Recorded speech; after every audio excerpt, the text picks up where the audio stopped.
Alors bonjour à toutes et à tous, bienvenue dans un nouvel épisode des interrogatoires. Pour resituer, c'est un format où des fans de Star Wars ont bien voulu répondre à nos questions. Ce sont des interviews personnalisées, ne serait-ce que pour savoir la diversité justement de personnes qui peuvent aimer Star Wars et ce de diverses manières. Aujourd'hui, on va accueillir Diego. Salut Diego. Bonsoir à tous, bonsoir. Alors du coup, tu as voulu potentiellement participer à une interview comme celle-ci. On peut commencer par une simple question. Qui es-tu? D'où viens-tu? Qu'est-ce que tu fais dans la vie? Si tu veux y répondre. Oui, alors, du coup, moi, donc j'ai 34 ans, je vis dans le sud-ouest, pas très loin de la région bordelaise. Hmm. Du coup, je travaille en tant qu'enseignant dans un établissement international depuis 5 ans. Ok, super. Est-ce que tu te rappelles de comment et quand tu as découvert Star Wars? C'est quoi ton plus ancien souvenir avec la saga? Alors, j'en ai un souvenir assez précis. Du coup, moi, je suis né au début des années 90 et je me souviens l'avoir découvert en fait au moment de la sortie des films en édition spéciale en 1997. Ouais. Donc, c'était, je crois, le moment en fait où George Lucas avait voulu un petit peu moderniser entre guillemets ou finalement remodeler un petit peu les films tels que lui aurait eu envie qu'ils sortent à l'époque, et là où les moyens finalement technologiques des années fin des années 70, début 80 ne lui permettaient pas de le faire. Et je me souviens Hmm. l'avoir avoir commencé à découvrir ça avec les VHS de l'époque. Alors, ça ne nous rajeunit pas, mais du coup, c'était vraiment ce moment-là. Et puis, je me souviens aussi que mon père avait fait un voyage aux États-Unis et m'avait ramené du coup la réplique du sabre laser de Luke Skywalker, la deuxième version, celle du Retour du Jedi. Ah, c'est la classe. Euh, ouais, c'était vraiment, en plus, à l'époque, je devais avoir 6 7 ans, donc je te laisse imaginer Oui, voilà, d'accord. comment tu peux être quand on te ramène voilà, une réplique d'une arme aussi iconique, hein, qui est aussi quasiment fétichisée aujourd'hui voilà, Ouais, qu'elle peut l'être. bien Mais, sûr. mais en tout cas, et puis surtout, deuxième volet, ça c'est le premier volet, moi j'ai eu la chance d'être assez jeune pour voir La Menace Fantôme à sa sortie au cinéma aussi. Ok. Et ce qui fait que moi, j'ai grandi en étant enfant et puis adolescent avec la prélogie de Lucas. Donc, c'est-à-dire que moi, j'avais finalement cette dialectique un petit peu entre les deux, c'est-à-dire ce côté de quelqu'un qui redécouvre un petit peu les originaux, les films originaux, avec leur sortie en édition spéciale, avec toutes les modifications qui a pu avoir lieu, mais aussi qui a vu la prélogie et qui en a été fasciné dès le départ. C'est-à-dire que il y avait ce voyage un petit peu dans un imaginaire qui vous fait voyager, parce que pour moi, la prélogie, c'était ça. C'était vraiment l'appel au voyage, clairement. Et puis, cette, euh, cette richesse, cette diversité culturelle, mythologique, historique, ésotérique sous certains points, Hmm. qui est absolument, qui a fasciné le jeune enfant que j'étais et qui continue encore d'émerveiller l'adulte que je suis aujourd'hui. Tu me parlais c'était du coup, je sais pas, on appelle ça des éditions spéciales, c'est ça, de Oui, oui, 97? Du coup, c'était au oui, tout à fait. cinéma? Oui. Alors non, c'est-à-dire que moi en fait c'était un coffret de VHS que j'ai dû avoir pour Noël, je crois. Hmm. Où ça devait être, je crois, ma mère qui avait dû m'offrir ça et qui m'avait dit mais tu vas voir, c'est euh, c'est vraiment quelque chose de mythologique. C'est vraiment une fresque dans l'espace, mais qui est bien plus que ça. Et je crois que le premier film que j'ai dû voir, alors, je les ai vus de façon un peu anarchique, mais en même temps, rien de nouveau dans Star Wars, quelque part. Donc, j'ai dû commencer par Le Retour du Jedi. Et Hmm. j'avoue que ce qui m'a fasciné aussi, c'est ce, les prouesses finalement, comment dire, en termes de créativité et en termes de diversité qu'il pouvait y avoir. C'est-à-dire que quand on rentre dans le palais de Jabba, j'avais vraiment l'impression de me croire comme les deux droïdes ou comme Leia déguisée dans son cosplay de chasseur de primes ou Luke avec sa longue robe noire qui rentre et et qui utilise déjà ses pouvoirs de force. Et j'étais assez fasciné parce que pour moi, c'était vraiment la mythologie moderne en fait qui s'ouvrait à moi qui m'a vraiment emporté depuis et depuis cette période-là qui ne m'a jamais lâché. Bah, c'est intéressant que tu parles de. En effet, j'avais lu un article là-dessus récemment sur tout cet arc de Jabba, début Retour du Jedi. Et en effet, même maintenant, beaucoup de gens reviennent dessus en disant en fait que, ouais, en effet, il y a cette impression d'étrangeté et un côté un peu foisonnant, des fois un peu grotesque. Mais en effet, je comprends le fait que ça puisse marquer les gens, en particulier quand t'es jeune et tout, et tu vois ça, c'est quand Ouais. même pas rien. C'est-à-dire qu'effectivement, tu vois en fait le personnage de Jabba qui est pour moi le gangster de l'espace, quoi, quelque part, et qui en même temps a ce côté, cette espèce de lubricité un peu malsaine, mais en même temps aussi un peu fascinante, et, Hmm. euh, et cette espèce finalement de noblesse un peu, presque un peu archaïque que peut incarner Luke Skywalker comme le reliquat de l'héritage Jedi qui peut être. Hmm. Et j'avoue que ça m'a assez fasciné. Puis surtout, il y avait le côté aussi graphique, c'est-à-dire que je me rappelle quand du coup Luke est condamné à descendre dans le Sarlacc, à être condamné à mort au Sarlacc, et il donne une dernière possibilité à Jabba de se retourner. Il lui dit voilà, libère-moi ou tu mourras. Hmm. Et je me souviens qu'il fait un double salto et il récupère son sabre. Et le côté graphique avec le paysage désertique de Tatooine et la lumière du sabre vert qui avait été calibré, je l'ai appris plus tard, pour justement rendre bien à l'écran. J'avoue que ça a eu un effet assez marquant sur moi, clairement. D'autant qu'en plus, ça correspondait avec le sabre que j'avais jeune enfant, donc je te laisse Ah, imaginer bien sûr, que tu étais Luke Skywalker, quoi. j'étais en tout cas, ouais, le Skywalker était un petit peu l'avatar finalement de celui que j'aurais aimé être, clairement. Du coup, en effet, il y a eu une espèce de transmission familiale, de ce que j'en comprends. Est-ce que du coup, il y avait d'autres fans de Star Wars dans ton entourage? Alors, moi, j'ai eu la chance de pouvoir partager ça aussi avec du coup certains membres de ma famille. Alors, j'ai un demi-frère du coup qui a connu du coup la trilogie originale lui au cinéma, mais qui s'est assez vite détaché. Ça veut dire qu'il a eu une consommation un peu, comment dire, un peu ludique finalement, comme on peut avoir aujourd'hui pour certains blockbusters qui sortent. Mais j'ai un frère aussi qui est plus jeune que moi d'un an, donc lui a été fasciné aussi, mais moi j'avais l'envie finalement de dépasser cette certaine fascination pour rentrer dans une consommation un peu plus fouillée, un peu plus détaillée. C'est-à-dire que Hmm. très vite, moi par exemple, j'ai besoin de lire par exemple les guides officiels par exemple des films, on commence par là, et puis de me plonger après dans ce qui va devenir, qui n'était pas encore comme ça à l'époque, qui va devenir l'univers étendu. Hmm. Et là, effectivement, où je me rappelle vraiment avoir dévoré, par exemple, les héritiers de l'Empire ou les premiers Legends, qui parle le premier roman Legends, afin de faire en sorte que finalement, cette passion ne se limite pas qu'au film. Et je pense que c'est ça aussi qui est important, c'est-à-dire que aujourd'hui, être fan de Star Wars, c'est aussi finalement se rendre compte qu'il y a un univers finalement qui est presque aussi vaste que la galaxie et qui peut être consommé sous bien d'autres médias que la simple matrice des deux trilogies, Hmm. donc la trilogie. Ouais, on va rentrer en détail dessus après. Mais avant, j'ai la question la plus bizarre de l'entretien, c'est si jamais tu as prévu d'avoir des enfants, comment tu t'imaginerais les introduire à Star Wars? Si c'est quelque chose qui t'a travaillé ou pas?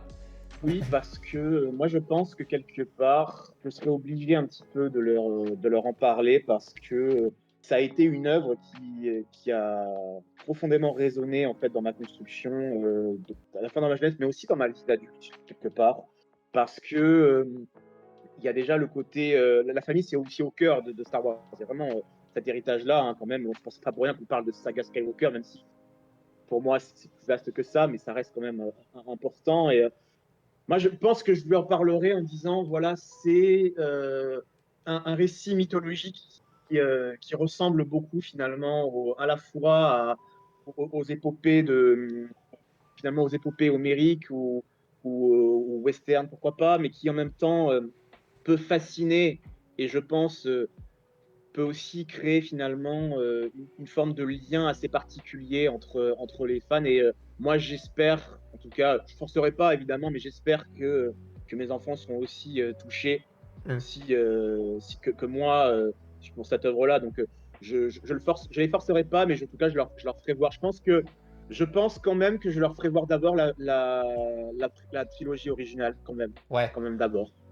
Et après, j'embrayerai assez rapidement quand même sur la prélogie parce que je la trouve, hélas, encore aujourd'hui un peu trop sous-cotée à mon goût et qui mérite d'être appréciée à sa juste valeur, Mmh. finalement. Ouais, tout à fait d'accord. Et en plus, ouais, je pense qu'en effet, la trilogie originale a cet impact aussi, je pense aussi encore plus fort chez les enfants parce que les personnages sont aussi joués par les mêmes interprètes. Donc je pense en termes de continuité aussi, ça doit être très fort aussi de voir Luke évoluer de film en film, alors que c'est vrai que peut-être que ce cap qu'il y a peut-être entre la menace fantôme et l'attaque des clones peut peut-être être un peu plus compliqué à suivre potentiellement.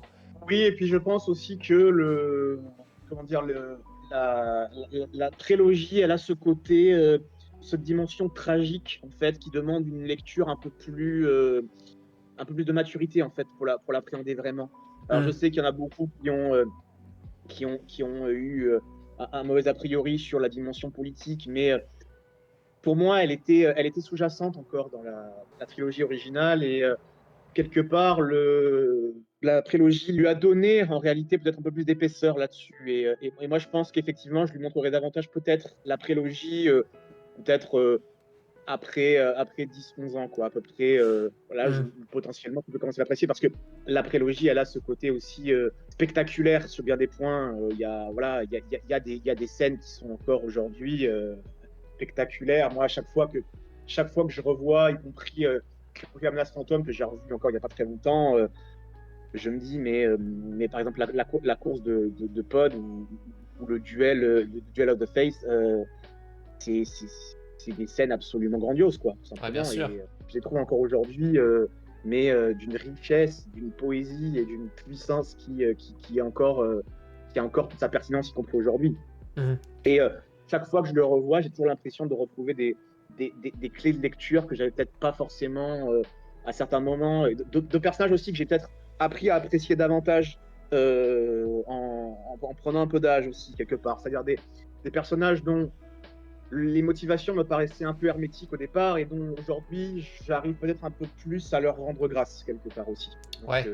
Bah, je pense qu'on Voilà. pourra, ouais, on pourra revenir dessus. J'aimerais peut-être juste un peu nuancer mon propos de tout à l'heure, mais que je pense qu'aussi la menace fantôme est ultra accessible pour les enfants, en particulier parce que Oui, bien aussi sûr. Anakin est jeune et tout.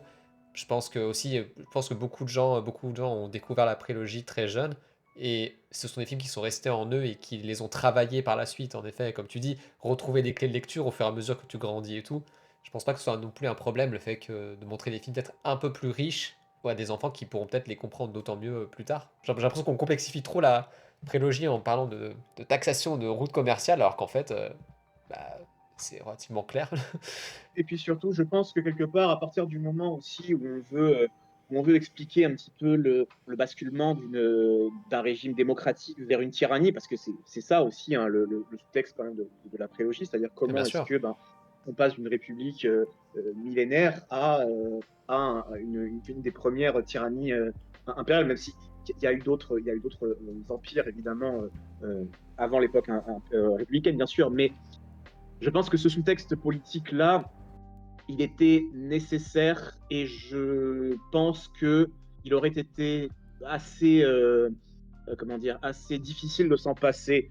Alors moi, chaque fois que je le revois, je le trouve effectivement pas si difficile à comprendre. Oui, bon, alors il y a peut-être un peu de technicité bureaucratique éventuellement, mais moi ça me chauffe pas tellement. Je veux dire, je trouve que c'est assez encore accessible et je trouve pas ça si ennuyeux que ça. Je trouve qu'encore, il y a même une certaine portée parfois par exemple, le moment où la reine Amidala finalement demande la censure du chancelier Valorum. On comprend en réalité que finalement, elle est dans une situation où elle est bloquée et quelque part, elle n'a pas d'autre choix. Alors, peut-être qu'éventuellement, on pourrait revenir sur l'influence que peut avoir Palpatine, alors sénateur à ce moment-là, mais je trouve que c'est pas si difficile en réalité. Je me demande même s'il n'y a pas un peu peut-être pas de mauvaise foi, mais un peu voilà, de se dire, bon, finalement, ça devait être simplement un divertissement, ou ça devait être finalement gentil contre méchant. Non, en réalité, c'est pas si manichéen, et je pense que c'est ça aussi, Star Hmm. Wars, c'est-à-dire que c'est beaucoup moins manichéen que ce qu'on a pu le faire croire. Ouais, je suis bien d'accord. Bon, moi, je dirais mauvaise foi, je t'avoue. Avec tout ce que j'ai entendu, j'étais vraiment. J'ai l'impression que c'est facile aussi de dire, de complexifier la chose, alors qu'en fait, non. Enfin, Oui, oui, mais tu vois, ça c'est toujours pareil, c'est-à-dire que moi, je regrette beaucoup les critiques qui sont faites à la prélogie parce que voilà, il y a tellement en fait de propositions. Alors oui, tout n'est pas parfait, bien sûr. Il y a hmm. parfois des choses qui sont peut-être un peu difficiles à voir. Par exemple, moi, je sais qu'il y en a beaucoup qui sont revenus sur la réalisation qui est un peu molle, le fait que les acteurs sont pas très bien dirigés, que les dialogues sont parfois un peu creux. Admettons, même si voilà, je trouve qu'effectivement il y a une certaine gravité dans la réalisation de Lucas, ce côté très solennel un peu hein, qu'il essaie de faire passer. Alors oui, c'est peut-être pas le plus grand directeur d'acteurs de sa génération. Je veux bien l'entendre, ça, aucun problème. Hmm. Mais je trouve qu'il y a une vraie générosité en fait. Il y a une vraie générosité, une vraie proposition, une vraie créativité qui est trop comment on appelle, sous le tapis, Ouais, y compris même dans tu vois, dans la proposition des planètes en fait qui demandent, ça veut dire que Coruscant, enfin c'est une planète aussi qui est foisonnante, qui est fourmillante, qui est une capitale galactique. Enfin, voilà, c'est avec tout ce jeu de lumière, d'obscurité, qui à la fois joue aussi sur la mise en scène et sur finalement le crépuscule qui peu à peu obscurcit un petit peu le système républicain. Je trouve qu'il y a de très très bonnes idées. Moi, par exemple, pendant très longtemps, tu vois, un film par exemple que j'ai appris à revisiter, c'était L'Attaque des clones, par exemple. hmm. Tu vois. C'est-à-dire que pendant longtemps, je le voyais un peu comme le canard boiteux, comme le film un peu qui était pas très, qui était un peu en dessous. Et en réalité, je trouve qu'il est beaucoup plus intéressant et beaucoup plus riche que ce que j'avais pu en saisir au premier abord. Je veux dire, ne serait-ce que les planètes qu'il y a dans ce film. Voilà, moi j'adore par exemple la Géonosis, par exemple, j'adore la partie sur Géonosis. Ouais, moi aussi. Euh, je Exactement. trouve que voilà, cette planète-là, avec ses couleurs ocre et en même temps extrêmement saturées. Je trouve que c'est très graphique en fait. Il y a vraiment et Hmm. cette mise en scène avec combat de gladiateurs qui rappelle un peu les péplums de l'époque classique, je trouve que c'est absolument génial. Ouais, bien sûr. Je t'avoue qu'il y a aussi cette position où les gens opposent beaucoup, soit t'aimes bien l'attaque des clones, mais au détriment de la menace fantôme, alors que enfin, j'ai l'impression qu'il y a quand même une continuité, mine de rien. Écoute, je te propose qu'on continue sur le sujet un peu plus tard, recentrons un peu sur toi. Est-ce que tu considères que Star Wars a une certaine place dans ta vie, en fait? Est-ce que, quelles sont peut-être les autres, tes autres passions, potentiellement, ou les autres univers fictifs que tu aimes à côté, potentiellement? Ah, bah, moi, tu sais, j'ai grandi aussi avec finalement avec alors moi, je fais partie de cette génération qui a eu la chance de pouvoir profiter aussi du Seigneur des Anneaux. Donc moi, voilà, en 2001, j'ai dû avoir une petite dizaine d'années, tu vois, donc Hmm. je l'ai vraiment pris en tête. Mais en même temps, je suis la génération aussi qui a pu s'identifier quelque part par mimétisme en termes d'âge à Harry Potter, par exemple, tu vois. Donc, il y a ça aussi. J'ai découvert effectivement un peu plus tard, quand j'étais un peu plus avancé à l'adolescence, la saga du Trône de Fer. Tous ces univers-là m'ont profondément marqué, c'est-à-dire que ces grandes fresques un peu de fantasy quelque part, parce que pour moi Star Wars c'est de la fantasy dans l'espace plus que de la science-fiction en réalité, Hmm. qui m'ont forgé et qui aujourd'hui encore font partie véritablement à la fois de mes références, mais aussi profondément de ma formation quotidienne. Ça veut dire que ça m'arrive, y compris parfois, de faire des références finalement dans mon travail à ces œuvres-là. Moi, je suis un passionné, par exemple, aussi de cosplay et un collectionneur de figurines aussi. Hmm. Je te laisse imaginer que Star Wars, ça a une grande place, clairement. C'est-à-dire que, mais en même temps, c'est aussi finalement un univers qui nous appelle à décloisonner un peu notre imaginaire, finalement, à nous dire que, bah oui, c'est possible de mixer le péplum, les romans de chevalerie, la quête du Graal, la tragédie grecque et le théâtre wagnérien. Oui, c'est possible. C'est quelque chose qui arrive à avoir sa cohérence et sa consistance. Et je trouve que ça, c'est un merveilleux appel finalement au rêve et à la créativité. Hmm. Ouais, je te suis là-dessus. J'ai l'impression, moi, je conseillerais beaucoup aux, euh, aux parents potentiellement d'initier leurs enfants à l'univers un peu geek à travers Star Wars. Je trouve que c'est une super porte d'entrée pour ensuite, comme tu dis, peut-être partir sur des trucs en effet à partir de l'adolescence, sur des trucs, mais qui en Oui, et effet, j'ai puis surtout, l'impression, ont cette identité de saga un peu, ouais, une œuvre globale. oui, et puis surtout, je pense que ça peut être aussi une porte d'entrée finalement pour découvrir peut-être des œuvres un peu plus classiques, même si j'aime pas trop ce terme, mais des œuvres un peu plus qui seraient considérées comme un peu plus canoniques, même si tu mets plein de guillemets à tout ça. Hein, Hmm. mais voilà, on peut découvrir finalement, on peut avoir de l'intérêt finalement pour l'histoire, pour la mythologie, euh, pour, euh, pour les religions asiatiques, pourquoi pas, Ouais. et pour d'autres parties du cinéma. Avec ça, je trouve que c'est une porte, en fait. C'est une porte et c'est une piste d'appel pour tellement d'ouverture, en fait, que c'est presque inépuisable en réalité.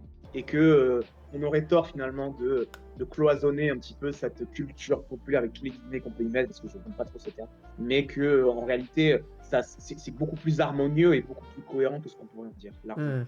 Je trouve ça ouais, en effet, je pense parfait pour développer un peu l'imaginaire. Et en effet, les centres d'intérêt, oui, ça peut être en effet historique et tout, et même plus tard, en effet, politique, philosophique, c'est vraiment en effet Oui, oui. Ah foisonnant. oui, bien sûr. J'ai envie de dire, un film comme La Revanche des Sith, par exemple, alors là, on est clairement là-dedans. On est Hmm. clairement là-dedans. Ça veut dire que ce film-là, pendant très longtemps, ça a été le film probablement que j'ai revu le plus. Ouais, c'est vrai. Ah oui, oui, ah oui, oui. Ça a été probablement le film où je crois que j'ai dû le voir, alors en français comme en VO, hein, peu importe. J'ai dû le voir ouais, des dizaines de fois, parce que je trouve en fait toujours cette dimension où tu te dis, à chaque fois que je le vois, je me dis, ah, peut-être qu'il va se passer, ça va se passer différemment. Et c'est ça toute la sève de la tragédie, c'est-à-dire qu'en réalité, ça ne peut pas ne pas se passer. Il y a cette profondeur-là et voilà, cette espèce de, finalement, damnation quelque part de cet élu qui va devenir en réalité un antéchrist, hein, parce que c'est un peu ça. Hein, Hmm. c'est finalement la splendeur et décadence finalement d'Anakin Skywalker, hein, on pourrait dire ça de la prélogie. Mais chaque fois, tu te dis, mais en réalité, c'est un garçon qui est fondamentalement, enfin, en tout cas un jeune homme plutôt, qui est fondamentalement bon en vérité. Il est fondamentalement bon, malgré tout. Hmm. Alors certes, il a des dimensions peut-être un peu plus condamnables, mais je pense que sincèrement, il est en recherche du bien, quelque part. Mais je pense aussi que c'est ça, et j'insisterai beaucoup sur la dimension diabolique de Dark Sidious, parce que pour moi, le diable, finalement, c'est celui qui a la possibilité, par sa volonté, de se faire affronter les hommes de bien, en réalité. Oui, oui, c'est ça, en fait, ouais, par la perversion, en fait. Il y a cette fascination, quelque part, pour à la fois la figure de l'ange idéal que peut être Anakin, et à la fois ce côté diabolique de Sidious. Hein. D'ailleurs, le nom est quand même pas non plus si anodin, c'est-à-dire celui qui arrive à être insidieux et à Ouais, bien sûr. séduire. Un peu, il y a une recherche un petit peu sémantique. Hmm. Mais je trouve que ce film, en fait, à chaque fois, me fait à la fois rêver et me fait réfléchir quelque part, toujours. Et par exemple, je l'ai redécouvert, je l'ai revu là, quand il est ressorti pour les 20 ans Ouais. de sa sortie au cinéma.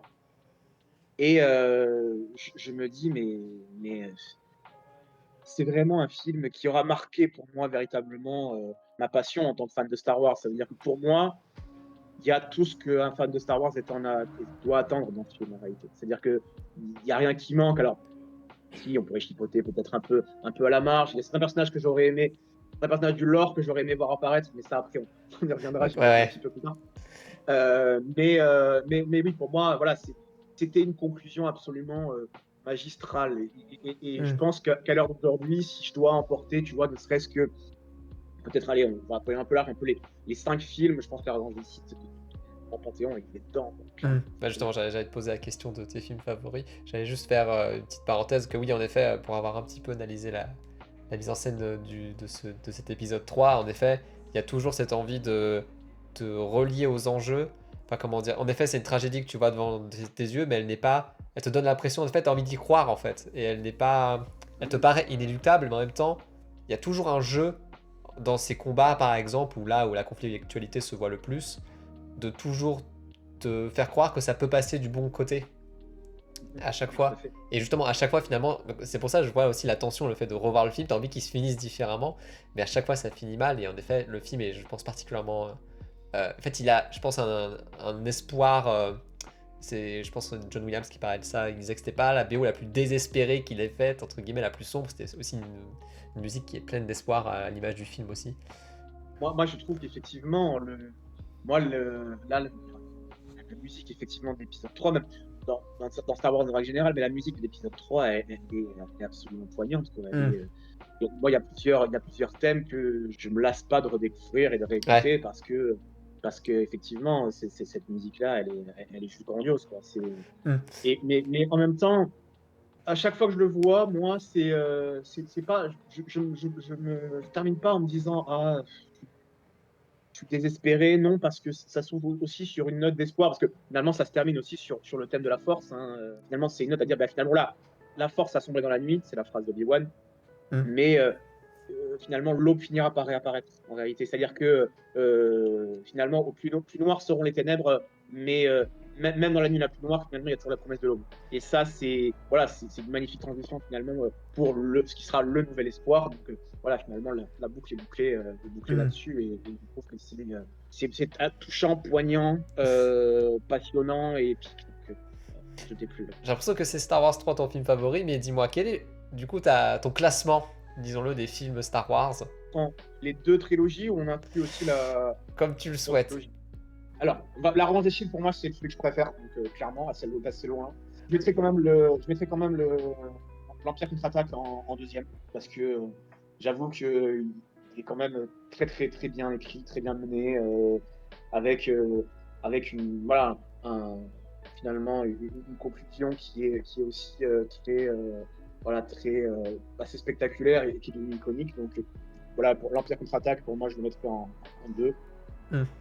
Ensuite, là, c'est là où je vais avoir plus de difficultés parce que j'aurais tendance aussi quand même à mettre l'épisode 1 quand même en 3 parce que ne serait-ce que pour les propositions qu'il fait, ça veut dire que moi je trouve que c'est un épisode qui a été injustement condamné. J'arrive du mal encore à comprendre pourquoi. Alors, peut-être que c'est la nostalgie qui parle, peut-être que je l'ai découvert aussi avec des jeunes enfants émerveillés et que j'en suis pas sorti, mais, euh, mais je le mettrai en 3 quand même malgré tout. Hmm. Je vais retrouver Jedi juste après. Ok.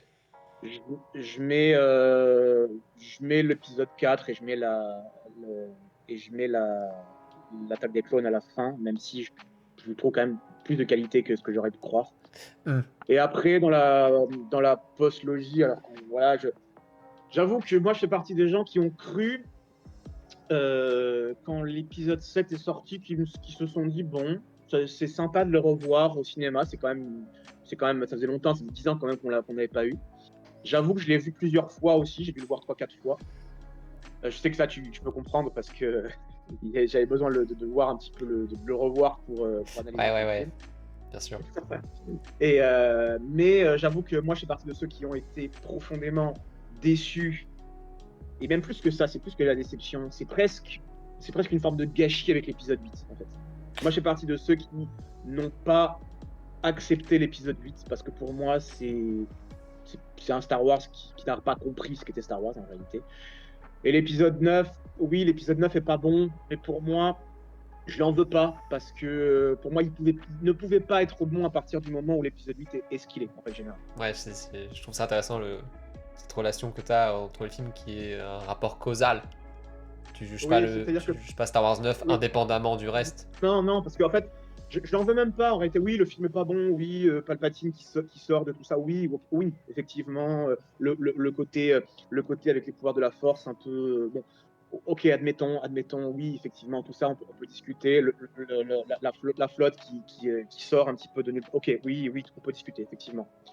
Mais je pense que quelque part, c'est un film qui essaye de recoller finalement des morceaux. D'ailleurs, c'est intéressant parce que dans le film, moi, je me souviens que Kylo Ren, à un moment, reconstruit son casque qu'il avait écrasé finalement dans l'épisode 8 après une réplique cinglante de Snoke. Et pour moi, tout est là. Pour moi, il y a deux scènes qui résument cet épisode. C'est le casque que Kylo Ren répare avec plein de patchwork où on voit qu'il y a quand même les traces de sa destruction. Et le moment où le fantôme de Luke rattrape le sabre que Rey avait jeté. Avec la phrase où il dit voilà, une arme maniée par un Jedi doit être maniée avec plus d'élégance ou plus de respect. Mm. Et je trouve que pour moi, là, il y a un peu le coup de pied de l'âne quoi, entre Rian Johnson et J.J. Abrams. Et pour moi, je me dis, ça manque de cohérence. Ça manque de cohérence. Et je pense que c'est ça aussi le plus gros reproche que je ferais à la post-logie. C'est-à-dire que la prélogie, on peut lui trouver des défauts, mais on ne peut pas dire qu'il n'y a pas de cohérence. Chacun des épisodes est parfaitement cohérent avec l'articulation qu'il veut mettre en scène, du début à la fin. Mm. Et alors que je trouve que la prélogie manque de cohérence. Et ça fait un ensemble un peu canard boiteux qui au final, fait que on a tendance un petit peu à l'oublier. Et je trouve que c'est un peu dommage. Le sentiment qui me vient à l'esprit, c'est un sentiment de gâchis, en fait, tout simplement. Revenons sur quelque chose de peut-être un peu plus positif, pour recentrer un peu sur la saga en tant que telle. Est-ce que tu aurais une scène favorite? C'est une question un peu compliquée. Et maintenant que tu m'y fais penser, il y en a une, en fait, où je la trouve assez marquante. Et elle m'avait. Parce que c'est la scène, du coup, du combat le deuxième combat entre le comte Dooku et le duo Obi-Wan Anakin, au début de l'épisode 3. Je trouve que cette scène, en fait, est assez lumineuse parce que, pour moi, elle est à voir en miroir avec la scène de l'épisode 6 du combat dans l'étoile de la mort. Parce que le comportement d'Anakin, finalement, est complètement à l'opposé de ce que Luke choisira.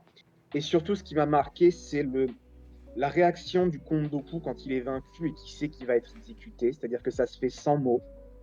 Il y a juste une expression de surprise qui est mêlée de sentiments de trahison qui est rendue par Christopher Lee sur cette scène avec juste le Do It de Sidious, alors qui repris un peu en même, mais je trouve qui résume un certain nombre de choses. Et je trouve que cette scène est tellement iconique où tu sais que là, on est au dernier pas avant le précipice. Ça veut dire que là, Anakin, alors il avait déjà tué de sang-froid, mais là, il exécute un prisonnier qui est désarmé, finalement. Il t'a coupé un bras, tu voulais prendre ta revanche.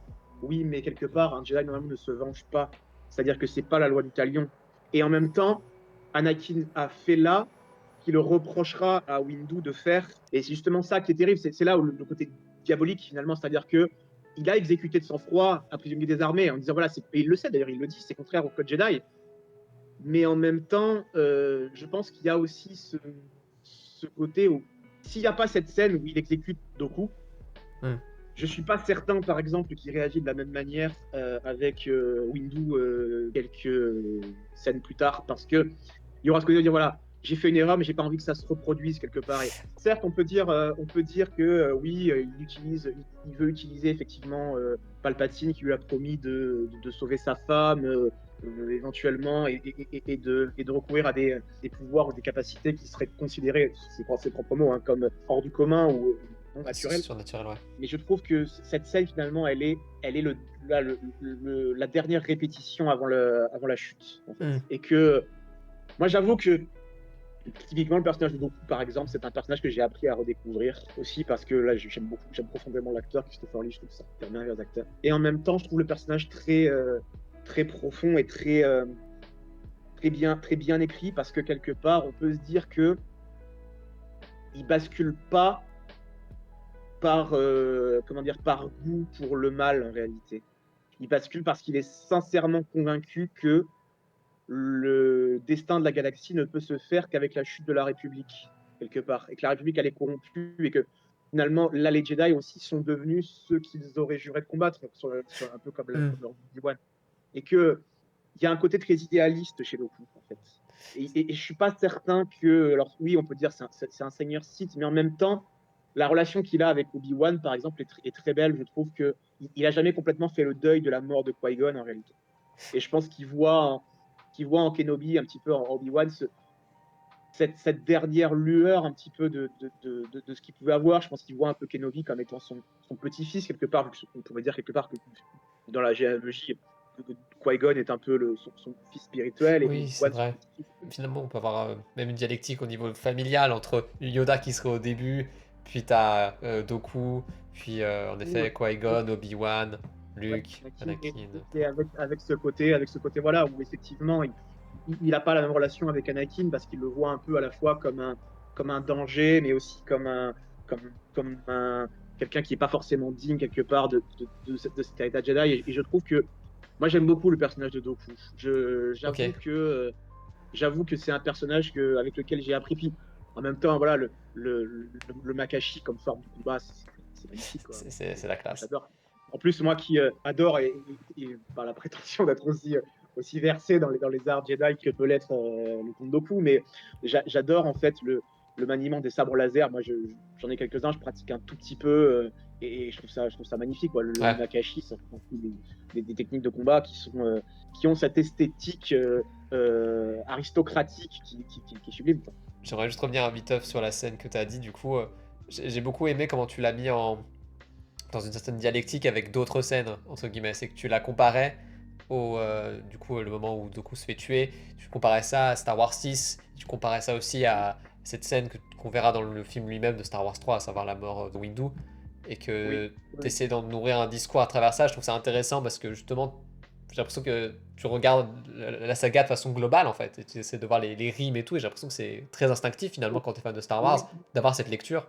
Oui, parce que finalement, ça ne peut se lire aussi en résonance, finalement, en rhizome quelque part avec chacun des autres volets. C'est-à-dire que finalement, dans l'épisode 3, on a une scène de duel devant, alors il n'est pas encore empereur, mais devant celui qui deviendra le chancelier suprême slash empereur slash seigneur Sith, assis dans son trône. Alors, c'est pas un trône dans l'épisode 3, mais il y a un côté très solennel là aussi, très aristocratique, hein, ne serait-ce que dans le port de Palpatine. Hein. Palpatine, ça rappelle aussi un peu le palatin romain, donc il y a vraiment cette idée-là un peu impériale quelque part.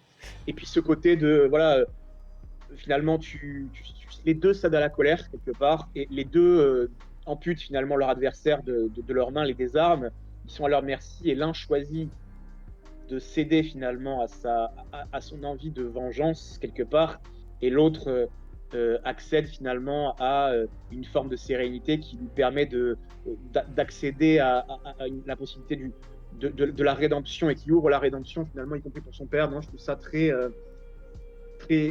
comment dire, très profond, très poétique très spirituel et en même temps ça ne peut se lire que comme ça. Et pour moi, chaque fois, je me dis, voilà, qu'est-ce qui serait passé si le comte Dooku finalement n'était pas resté stoïque comme ça et avait choisi finalement de révéler un petit peu le complot. Est-ce Mm. que, alors, ce qui est intéressant, c'est que il l'avait fait il l'avait fait quand il est face à Obi-Wan à Geonosis. Parce que ce qui est tragique là aussi, c'est que Dooku lui dit la vérité. Dooku lui dit la vérité.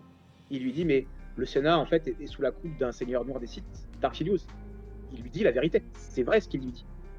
Mm. Et Obi-Wan lui dit, mais non, les Jedi l'auraient vu, c'est pas possible. Et Yoda elle lui dit, mais le mensonge fait partie de sa nouvelle formation de Sith. Mais non, il leur dit la vérité. C'est là aussi où, quelque part, on se dit, mais en réalité, vous étiez tellement des Jedi engoncés dans vos certitudes, dans vos dogmes et dans votre pensée un peu dogmatique et un peu et sans réelle remise en question qu'en réalité, vous êtes aveugle. Oui, c'est vrai, c'est juste, c'est vrai, c'est parfaitement vrai. Et c'est ça qui est encore plus tragique, c'est que qu'est-ce qui serait passé si Doku lui avait dit, mais le Seigneur Sith, il est devant toi, en réalité. Doku est sincère. Doku est sincère. Il dit effectivement, mais oui, la République est corrompue. Alors, est-ce que c'est encore une fois peut-être une volonté de manipulation de Sidious qui lui a dit, mais révèle, en réalité, ils vont pas croire et finalement, ils vont penser que tu essayes de manipuler, mais en même temps, c'est de dire, voilà, la menace finalement fantôme des sites, vous ne l'avez pas vu alors qu'elle était devant vous en réalité. Vous ne saviez pas qui étaient vos ennemis. Et que je ne suis pas certain que, c'est même sûr d'ailleurs, que le comte Dooku finalement, même les séparatistes étaient les véritables ennemis. Et c'est ça qui est encore plus tragique, c'est que une fois que l'ennemi quelque part vous amène y compris à entrer dans un univers où vous ne croyez plus en rien, c'est que finalement tout est possible en réalité.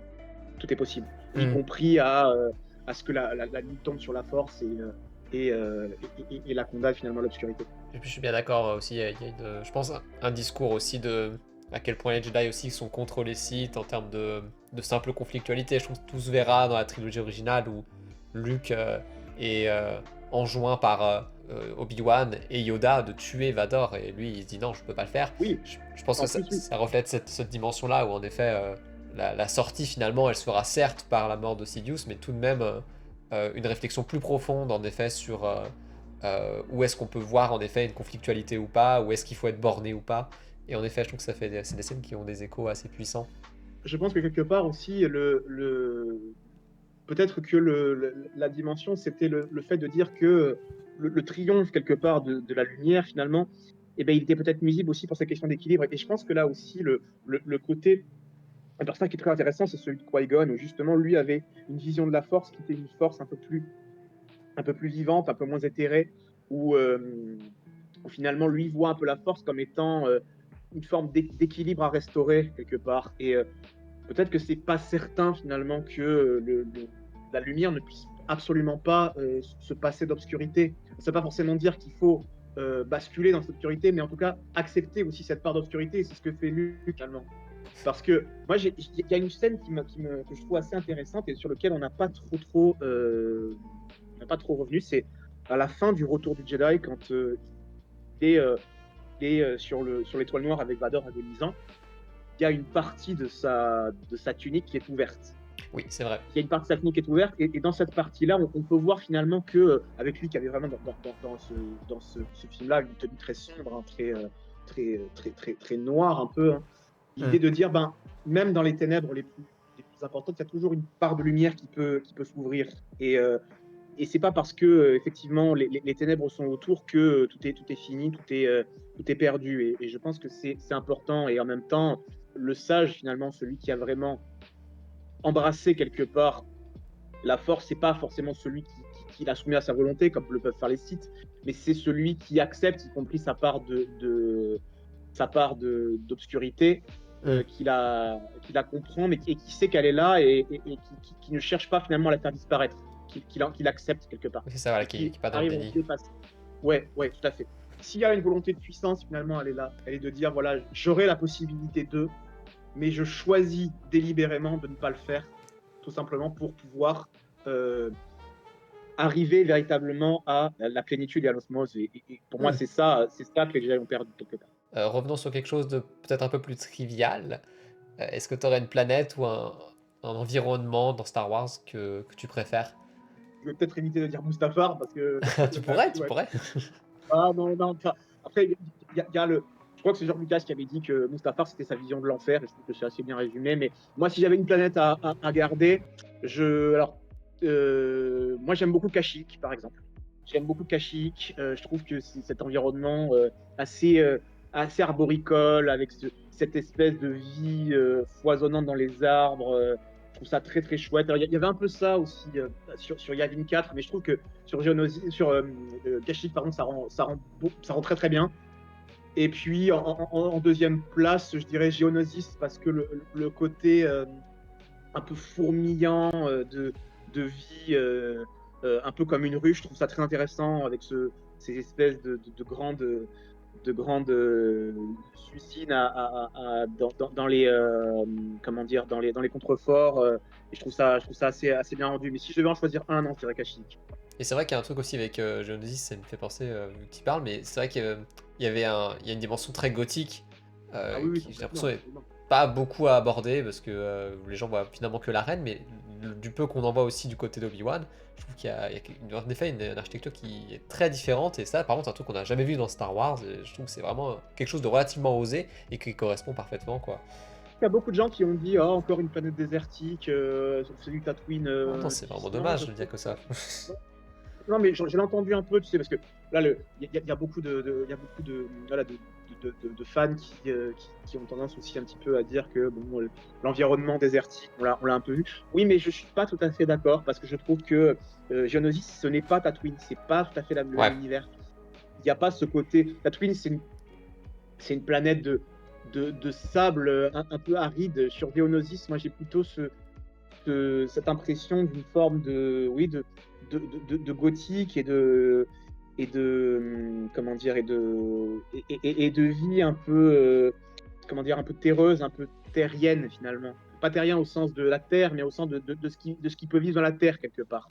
Hmm. Et je trouve que c'est aussi ce qui fait la richesse de cette planète. Et puis même voilà, la bataille de Géonosis encore aujourd'hui, voilà, ça marque aussi voilà, le début de cette guerre des clones où pendant très longtemps, moi j'ai rêvé aussi qu'on me parle de cette guerre des clones, quoi. Quand Luc pose la question dans le Nouvel Espoir où il dit voilà, est-ce que vous avez fait la guerre des clones? Alors je crois que dans la version française c'est dit la guerre noire, c'est ça? Oui, c'est ça. Oui, c'est ça. Euh, voilà, mais tu te dis mais de quoi il parle en fait? C'est-à-dire qu'est-ce que c'est? Qu'est-ce qu'il parle? Et honnêtement, cette période de la guerre des clones, pareil, moi je la trouve tellement passionnante aussi. Prendre que oui, Geonosis, ça reste quand même aussi une planète très intéressante parce que c'est là où a commencé beaucoup de choses. Autre question, encore une fois précise, je sais que même moi j'aurais du mal à y répondre, hein, mais quelle serait ta musique préférée de Star Wars? Il y en a une qui te revient plus qu'une autre en Ouais, tête? alors moi j'aime beaucoup bon, forcément le Battle of the Heroes, c'est la musique du combat entre Anakin et Obi-Wan, moi je la trouve absolument magnifique. Hmm. En plus mixé avec Duel of the Fates où il y a cette espèce de renvoi entre le combat entre Palpatine et Yoda et celui entre Obi-Wan et Anakin. Et si je devais en retenir une, je pense que pour le coup, je vais plutôt revenir à la trilogie originale. Je pense que la marche impériale pour moi. La marche impériale. Je la trouve, alors je sais peut-être pas forcément la plus originale, mais je trouve qu'elle est toujours aussi efficace parce qu'il y a ce côté aussi du personnage de Vador, ça veut dire cette espèce de discipline martiale, ce côté très militaire, hein, mais en même temps avec une gravité qui n'est pas sans élégance. Et je trouve que ça retranscrit tellement. Ça veut dire que certes, Vador est limité et est un peu obligé d'avoir un pas un peu robotique, enfin en tout cas pas vraiment très gracieux, mais qui en même temps n'est pas sans élégance. Hmm. Et je trouve qu'il est y compris possible, en fait, de faire un thème qui est élégant, même si c'est un thème qui est associé aux forces du chaos. Tout à fait. Et d'ailleurs, c'est un morceau qu'on n'entend pas dans Star Wars 4. Ça, j'avais réalisé ça il n'y a Euh, pas longtemps. c'est c'est vrai. C'est un morceau qu'on n'entend pas dans Star Wars 4, oui, c'est vrai. Hmm. C'est vrai. Il me semble que sinon, on l'entend dans une grande partie des autres films, et je ne suis pas certain, effectivement, dans Un Nouvel Espoir de l'avoir entendu. C'est vrai. En effet, C'est vrai, c'est chaud. c'est vraiment l'Empire contre-attaque qui a vraiment, en effet, créé cette musique qui est en fait devenue peut-être une des musiques de films les plus iconiques de l'histoire Ah, du bah, cinéma, quoi. pour moi, honnêtement voilà, le personnage de Dark Vador est clairement pour moi l'un des antagonistes les plus iconiques et les mieux réalisés du cinéma. Et rien que le fait, quelque part, que Lucas ait dû aussi, parce que pour moi, on peut le lire comme ça également, le fait qu'il ait dû faire 3 films pour expliquer comment est-ce que un Jedi a pu devenir ce qu'il est devenu, d'accord? Ce côté, voilà, cet élu finalement qui par la damnation devient, voilà, le sinistre sombre seigneur vêtu de noir, hein, comme dirait la chanson. Mhm. Je trouve que ça en dit beaucoup sur l'iconisation du personnage. Ça veut dire que voilà, on a tous eu envie de savoir qui c'est qu'il y avait sous ce masque, mais surtout comment est-ce qu'il est sur ce masque. Et je pense qu'on peut lire aussi un petit peu la trilogie oui, de Lucas, la prélogie un petit peu comme ça, c'est-à-dire finalement, voilà, comment est-ce que Vador finalement est devenu ce qu'il est devenu, c'est-à-dire voilà, ce seigneur de la terreur qui a été aussi présent dans la galaxie.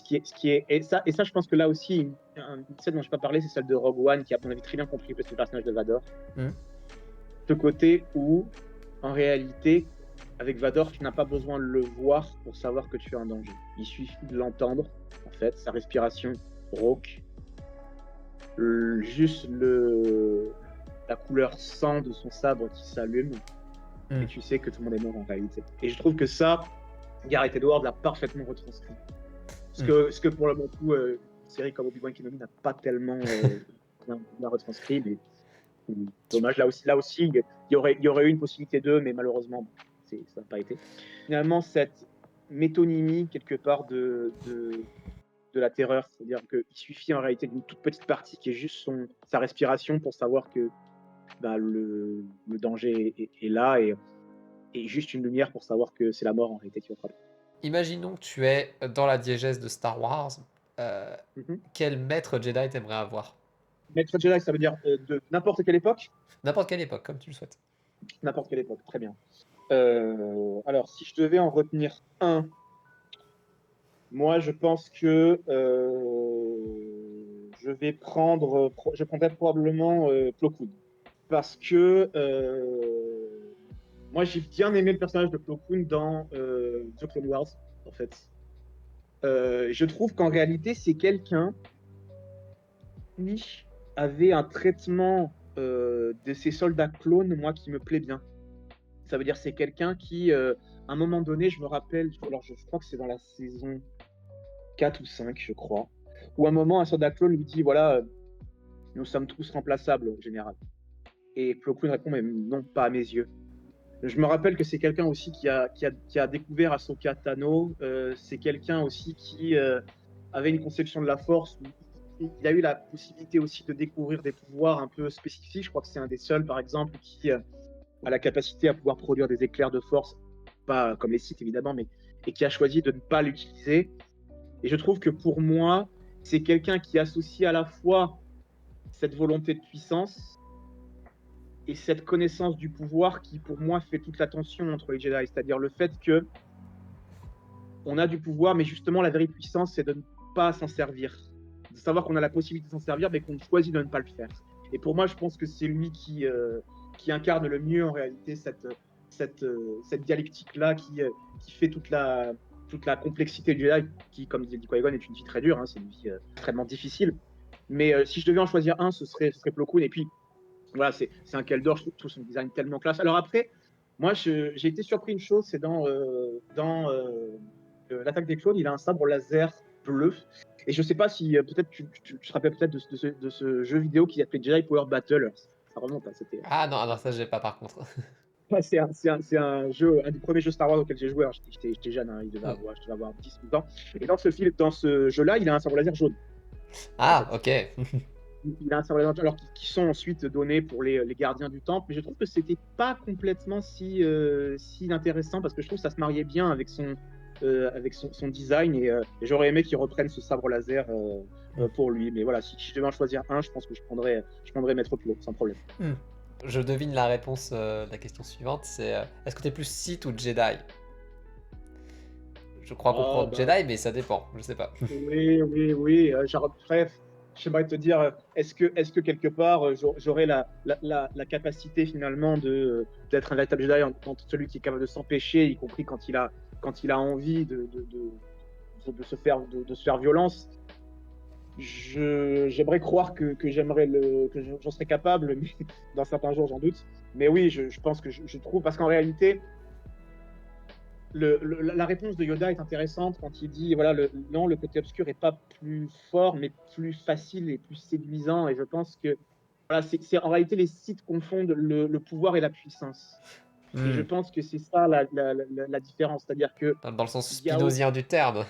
Ouais, tout à fait, exactement. C'est-à-dire finalement, ou dans le sens aussi de volonté de puissance Nietzschéenne, finalement, qu'on a très très mal lu. C'est-à-dire, voilà, eux ont une lecture finalement où on peut plier la force à notre volonté, quelque part, pour pouvoir acquérir plus de pouvoir. Mais non, pas plus finalement que la force aurait aussi sa propre volonté qui serait un petit peu, comment dire, impénétrable et qu'il faudrait suivre. Je pense que la voie, quelque part, qui serait de dire finalement, certes, on peut écouter la force, on peut aussi écouter finalement et se fier à son instinct et pouvoir aussi avoir la capacité de pouvoir dire je, mais sans que ce jeu devienne la seule règle du jeu JE, si je puis dire. Qui serait finalement la seule possibilité de plier la force à sa propre volonté. Je pense qu'il y aurait une voie finalement intermédiaire qui, à mon avis, s'incarne bien aussi dans le nouvel ordre Jedi tel que l'a voulu Luke Skywalker, où il y a la possibilité, par exemple, de pouvoir avoir d'attachement, pouvoir avoir une famille. Je trouve que c'est important, ça aussi. Faire un peu plus de place à l'individu. Et oui, moi, je pense que j'aurais préféré effectivement être un Jedi parce que être un Sith, ça finit toujours en réalité par te détruire finalement. Ça veut dire que peut-être céder finalement à ses propres désirs, pour reprendre une vision un peu telle quelle que le défendait Socrate, c'est comme quelqu'un qui considérait que la véritable réalisation, ce serait de pouvoir avoir envie finalement de se gratter et de pouvoir faire que ça sans s'arrêter. En réalité, tu finis consumé finalement. Ouais, il y a une dimension, je pense, ouais, d'addiction, je pense que...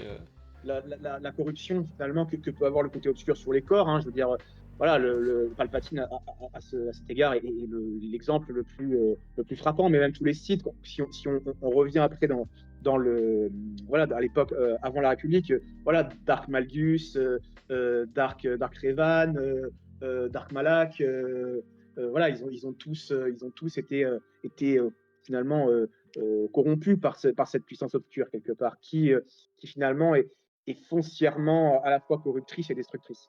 Tu parlais de cosplay Oui. précédemment. Est-ce que tu as Mhm. déjà fait du coup des cosplays? Je me rappelle plus de ce que tu avais précisé.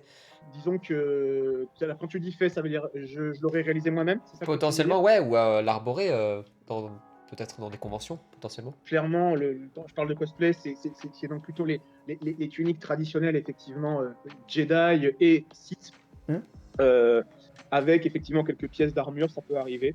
Ok. Par exemple, j'aime beaucoup, par exemple, les armures qui ont été arborées par les généraux Jedi, par exemple. Je les trouve très très belles.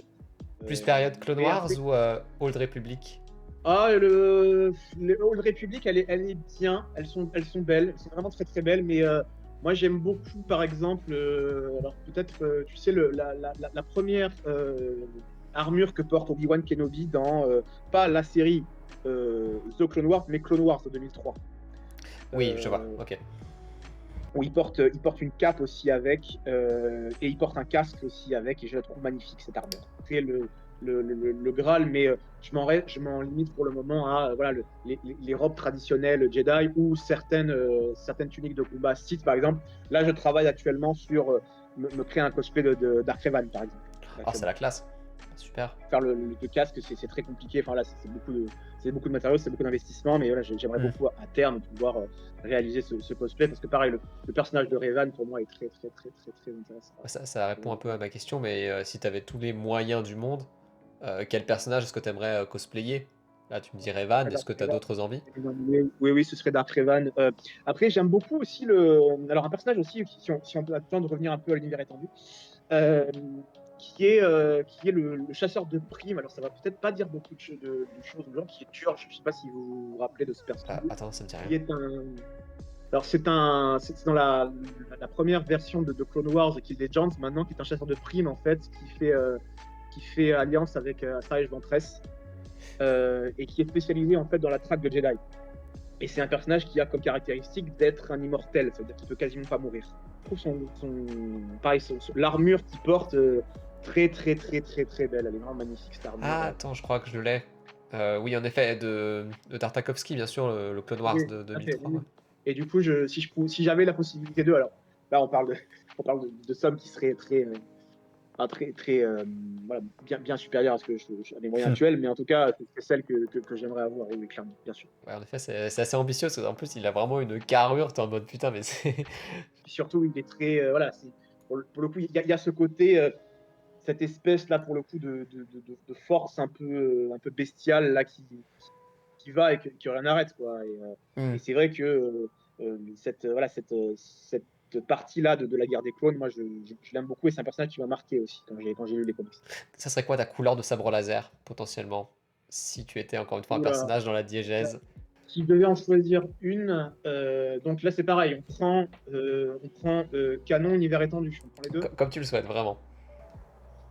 Alors si je devais en choisir une, je pense que quelque part la couleur qui serait naturelle plutôt en tant que Jedi, ce serait le vert, parce que pour moi c'est la couleur des Jedi consulaires, donc ceux qui sont plutôt dans la recherche qui chercheraient un petit peu à travailler leur relation avec la Force. Et puis quelque part, ça rappellerait aussi un petit peu la couleur du premier sabre laser que j'avais, donc je dirais le vert. Ouais, et ça fait sens avec ce que tu disais sur le sabre laser de Luke, en effet. Je précise que c'est bien le deuxième sabre laser, hein, celui de Grotto et pas le premier de, de l'Empire contre-attaque et du Nouvel Espoir. Donc du coup, voilà, je pense que je prendrais le vert. Oui, le vert. Et, alors, par contre, je pense que si j'avais la possibilité de, en revanche, ce serait 2 sabres laser jumeaux, mode Jarkai. Ah ouais, là c'est précis. Voilà. En mode Jarkai, ça veut dire que du coup, alors pour le coup, je sais que le Comte Dooku n'aime pas trop la pratique de 2 sabres laser, mais je trouve que c'est très chouette de pouvoir en manier 2 à la fois. Hmm. Moi, je trouve ça très chouette, avec la possibilité éventuellement, tu sais, de les combiner pour en faire un double sabre. Je suppose que tu as dû peut-être aimer ça dans potentiellement Jedi Fallen Order, si tu as joué au jeu. Tout à fait. Alors, ce qui m'a beaucoup intéressé dans ce jeu, c'est surtout aussi le côté le développement de l'Inquisitorius, des Inquisiteurs. Ça, j'ai trouvé ça super parce qu'en fait, c'est un ordre là aussi où je voyais un petit peu ce qu'ils voulaient en faire, mais j'avais l'impression au départ que on en faisait un petit peu une forme de site un peu du pauvre, et en réalité, non, c'est bien plus profond que ça. Et ce côté, ce développement qu'on peut faire aussi de la forteresse des Inquisiteurs, par exemple, je trouve que c'est très très bien rendu dans ce jeu, avec aussi des personnages d'Inquisiteurs qui sont très très bien développés. Hmm. J'aime bien jouer au jeu, y compris pour avoir des antagonistes un peu intéressants. Moi, je pense que c'est bien aussi de pouvoir savoir que alors certes, j'ai effectivement bien aimé quand Vador est arrivé. D'ailleurs, son entrée dans Fallen Order, elle est très, très, Ouais, très super. chouette. Mais j'avoue qu'effectivement, le traitement qui sont faits des inquisiteurs, ce côté justement de dire qu'en fait, eux règnent grâce à la peur, mais règnent aussi parce que la peur existe, y compris dans leur propre ordre. Hmm. Et que finalement, le moindre écart finalement peut être puni, y compris de mort. C'est-à-dire que voilà. Et je trouve que c'est très très bien développé. Et j'avoue que si je devais retenir ne serait-ce qu'une chose au-delà de l'histoire, le fait d'incarner un Jedi qui est survivant à l'ordre 66, c'est très chouette, c'est très très cool. Avec en plus un double sabre, c'est génial encore plus. Hmm. Mais le traitement en tout cas des inquisiteurs est vraiment très très très très bien rendu. Et j'avoue que ça c'est une très très grande satisfaction de voir ça dans ce jeu. Qu'est-ce que tu aimes dans Star Wars? Est-ce que tu as déjà commencé à le définir? Est-ce que tu arrives à mettre des mots du coup vraiment sur ce que tu aimes bien dans cette œuvre-là et aussi sur ce que tu aimes moins potentiellement? Alors, on va commencer du coup parce que j'aime. Alors, ce que j'aime Ouais. déjà, c'est euh, la générosité visuelle, l'appel à l'ouverture et au voyage, et surtout la possibilité aussi, même si parfois ça peut être un peu maladroit, de mixer énormément d'influences. Moi, j'aime beaucoup ça. Je trouve que ça me plaît énormément.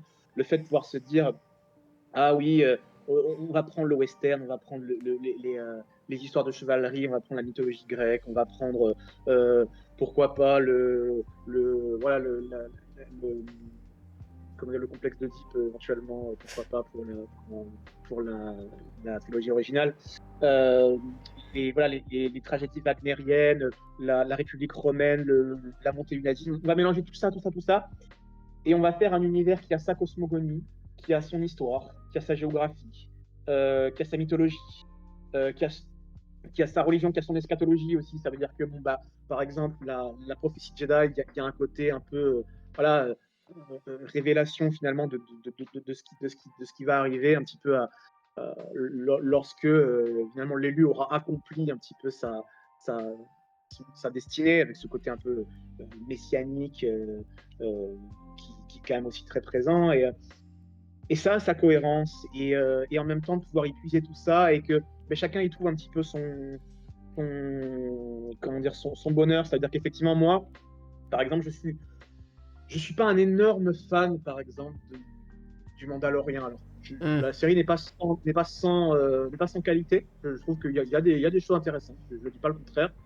Mais je suis peut-être un peu moins sensible à cette partie-là. Mais je reconnais qu'elle a ses qualités. Je reconnais qu'elle a ses qualités, notamment les 2 premières saisons sont tout à fait intéressantes. Euh, Ok. mais, euh, mais voilà, je trouve que voilà, cette possibilité de pouvoir puiser toutes ces influences-là et que ça a sa cohérence, non, ça c'est la grande, grande force Hmm. encore aujourd'hui. Je te paraphrase un peu, mais ouais, j'ai lu un truc récemment, mais c'était exactement ça quand Par exemple, dans Star Wars 4, il y a en effet la scène du compacteur à ordures. On est dans une scène qui est de l'ordre un peu de la péripétie SF. Mais Mhm. en Oui, effet, il est question à un moment justement potentiellement qu'il y ait une créature dedans et ça fait écho au parcours mythologique de Luke qui va faire face à la mort et du coup avoir une dimension plus mythologique dans un cadre de SF. Ça participait à ce que tu disais de cette espèce d'hybridation des genres. avec là, tu sais, du coup, une scène là aussi qui peut être vue d'un autre angle, c'est le côté peut-être un peu plus psychologique dans l'Empire contre-attaque où il fait face finalement à Vador dans la grotte de Dagobah Ouais. et il cède finalement à la colère et il voit en réalité que en cédant à la colère, il deviendrait potentiellement ce qu'il aurait juré de combattre. Et je trouve que ça, c'est une autre manière finalement de lire un petit peu cette scène-là où finalement Luke, quelque part, fait une introspection dans son propre inconscient. Et je trouve que ça, c'est très intéressant. Hmm. On pourrait presque dire quelque part que Yoda serait un peu le psychanalyste quelque part Ah ouais, bien sûr, tout à fait. C'est évident. Skywalker. Il y aura un peu cette lecture-là. Mais voilà, je trouve ce mélange d'influences qui en même temps euh, n'est pas contradictoire, mais cohérent. Je trouve que ça, c'est ce qui fait sa plus grande force, sans problème. Hmm. Et du coup, Alors, potentiellement dans un deuxième temps, du coup, les choses négatives. alors, ce que je n'aime pas. Ah oui, alors, si, il y a une chose, si. Et je pense aussi que c'est peut-être quelque chose pour lequel j'ai un peu du mal, c'est le côté de certains fans de Star Wars à dire qu'en réalité, la saga leur appartiendrait, via le conditionnel, davantage qu'à ceux qui l'ont créée. Ça veut dire que moi j'ai un problème avec les fans que j'appelle un peu talibans, c'est-à-dire ceux qui sont un peu des fondamentalistes avec leurs saintes écritures en disant très typiquement, je sais que la première fois que je l'ai vu, moi, la scène, tu sais, de Han Shot First, quand il tue Ouais. Greedo. Moi, la première version que j'ai vue, c'est la version qui avait été refaite. Ça veut dire la scène où. Il a la tête qui bouge.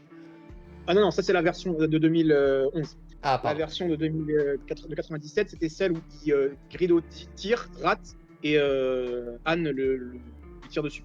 J'ai pas vu la scène de 77 où Han lui tire avant que Greedo puisse. Et je me souviens d'être parfois faisant des petits tours un petit peu alors à l'époque sur les forums, il n'y avait, avait pas les réseaux sociaux à l'époque, hein, Hmm. en tout cas où je me rappelle que des gens mais hurlaient limite au sacrilège pratiquement qu'on ait retiré ça en disant que George Lucas avait ruiné leurs enfances. Mais attends, est-ce qu'on se rend compte un petit peu de ce qu'on dit? Ça veut dire que l'idée de dire que une franchise elle appartient aussi à ses fans, moi je trouve qu'il faut faire un peu attention parce que euh, c'est pas non plus, on finit un peu par tomber dans une forme d'oclocratie, c'est-à-dire de tyrannie un petit peu de la foule qui finalement deviendrait un peu la Vox Dei et je trouve que c'est un peu c'est pas tout à fait salutaire parce que c'est pas forcément parce que tout le monde le réclame que c'est pertinent en réalité. Et typiquement, ce côté de. Voilà, les fans de Star Wars ont tellement un rapport presque quasi religieux, quasi sacré, finalement. Sacré au sens de ce qui, finalement, de ce qui protège du sacrilège et qui ne doit pas être touché, Hmm. que parfois il en devient un peu dangereux, quelque part. On a du coup ces dérives là où on voit des fans, mais qui disent voilà. Tout ce qui est en dehors de la trilogie originale, c'est acheté, qui même ont eu des comportements de menaces ou d'insultes vis-à-vis de ce pauvre acteur de Jar Jar Binks. Ouais. La bête best, ouais. Ok, le personnage est peut-être pas, oui, il est peut-être un peu pénible, il est pas toujours drôle. Ok, peut-être qu'il y a, il y a peut-être ce côté où il a un accent où on peut dire qu'il est un peu ridicule. Peut-être, d'accord. Mais oh, s'il vous plaît, ça Ouais, m'arrête quand ouais. même pas. Mais en plus, ouais, en fait, tu parles de sacrilège et tout, et le truc, c'est que je pense que c'est ce que suscite Star Wars chez certains, en fait, à partir du moment où on est sur une mythologie, ça fait partie, en effet, de récits qui peuvent. Beaucoup disent que c'est une condensation de beaucoup de mythes religieux, Star Wars, et que dans un sens, il est positif que tout le monde puisse en avoir sa propre vision et se l'approprier. Mais en effet, là, ce que tu es en train de dire, c'est une externalité, en fait, qui pousse les gens justement à fétichiser tellement que. En Oui, effet, oui, en fait, c'est pour ça que le côté religieux, je pense que c'est un peu une religion moderne dans un sens Star Wars, dans le sens où il ressuscite des mythes, tu vois. et qui le Oui, met certes, au goût du jour. certes, Mais oui, dans un oui, autre, je trouve qu'en effet, mythologiser au oui, point même de fétichiser, c'est une façon en fait de, en effet. oui, oui, mais le problème, c'est que Hmm. dans ce cas-là, si on suit cette logique, bon, bah, George Lucas, ça devrait être le pape, en fait. Ouais, c'est vrai, Voilà. voilà. Alors que on en fait carrément, alors peut-être pas dire le grand Satan, je ne vais pas dire, mais si, il y a un peu ce côté-là, ce côté un peu de Lucifer, l'ange déchu, qui serait devenu en réalité le Satan. Mais non, en fait, non, non, non, Ouais, qui non, s'est non. fourvoyé. Mais justement, je pense que ça explique en particulier cette relation de amour-haine qu'avec George Lucas, c'est qu'en effet, il y a quand même cette impression en effet d'une telle confiance et tellement de d'amour finalement autour de ce bonhomme qu'en fait la trahison en est d'autant plus grande pour certains et en effet on arrive sur une espèce de dimension en effet Oui, beaucoup plus oui, oui, satanique. oui, mais alors dans ce cas-là, effectivement, comme toute, parce que si on reste si on file un peu la métaphore religieuse, dans ce cas-là, alors il faudrait créer sa propre branche un peu schismatique finalement voilà, qui auraient schismé avec Lucas en disant voilà, on prend tel canon, mais je trouve que ça me paraît quand même compliqué d'avoir ce rapport là et de ne pas dire finalement bon bah non la parole de ce qui vient de Lucasfilm, d'accord, qui est Mm. quand même voilà celui qui est à la base de là, bah, ça vaut parole d'évangile quelque part si je peux Mm. filer un peu dans cette métaphore, mais voilà c'est non finalement vous n'êtes pas enfin pas vous au sens de vous les fans talibans en général, vous n'êtes pas propriétaire de cette œuvre-là, en réalité. Non, d'accord. C'est pas vous qui. Ou alors, vous faites des fanfictions. J'ai aucun problème avec ça. Vous faites des Mm. fanfictions, il n'y a aucun souci. Vous faites votre. Ok, très bien, très bien. Mais vous n'avez pas à dire, dans une forme de performativité un peu un peu ridicule, de dire voilà, ce que je veux doit faire loi. Non, en réalité, non. Parce que Mm. dans ce cas-là, vous êtes des petits tyrans, en fait. Pour continuer là-dessus, c'est quoi du coup ta vision de George Lucas? Pour moi, Lucas, alors je suis en train d'achever, tu sais, les guerres de Lucas, tu sais, la bande dessinée Mm, qui est. apparemment elles sont super. J'ai lu le premier volume, le deuxième je l'attends encore. Ouais, ouais, ouais, ouais, très, très bien, très, très bien, vraiment très chouette, vraiment, très, très bien, très bien, très bien fichu, enfin, vraiment, une très, très belle bande dessinée. Mm. Pour moi, Lucas, il y a ce côté au départ de quelqu'un qui est un élève de Joseph Campbell, donc qui est très versé dans cette lecture du héros au mille visages, et je trouve qu'il y a ce côté-là, c'est-à-dire quelqu'un aussi qui finalement a compris une chose, c'est que finalement, la mythologie, ça peut aussi s'écrire finalement en lettres modernes, si je puis dire quelque part. Et Mm. qu'en réalité, c'est quelqu'un qui, à mon avis, est un formidable conteur d'histoire, hein. Un homme qui a une capacité à pouvoir, comment dire, euh, universaliser finalement un certain nombre d'histoires qui ont leur résonance anthropologique dans énormément de cultures. Star Wars, ça marche au Japon, ça marche en Inde, ça marche. Un peu moins en Chine il me semble, mais ouais. Oui, en Chine, ça avait été censuré, c'est vrai, mais ça marche en Argentine, ça marche voilà, dans plein de pays, parce que il y a des résonances effectivement dans différentes cultures. Mais en même temps, je suis pas dupe aussi parce que je sais que c'est quelqu'un qui, par exemple, avait compris une chose, et ça, je pense que on l'a assez peu dit, c'est quelqu'un aussi qui avait compris que le merchandising qu'on pouvait tirer aussi des comment dire, de ses productions pouvait en faire un homme riche. Et peut-être que ça, c'est le côté un peu, peut-être pas le côté obscur de Lucas, je ne vais pas dire jusque-là, mais en tout cas, ce côté peut-être un peu moins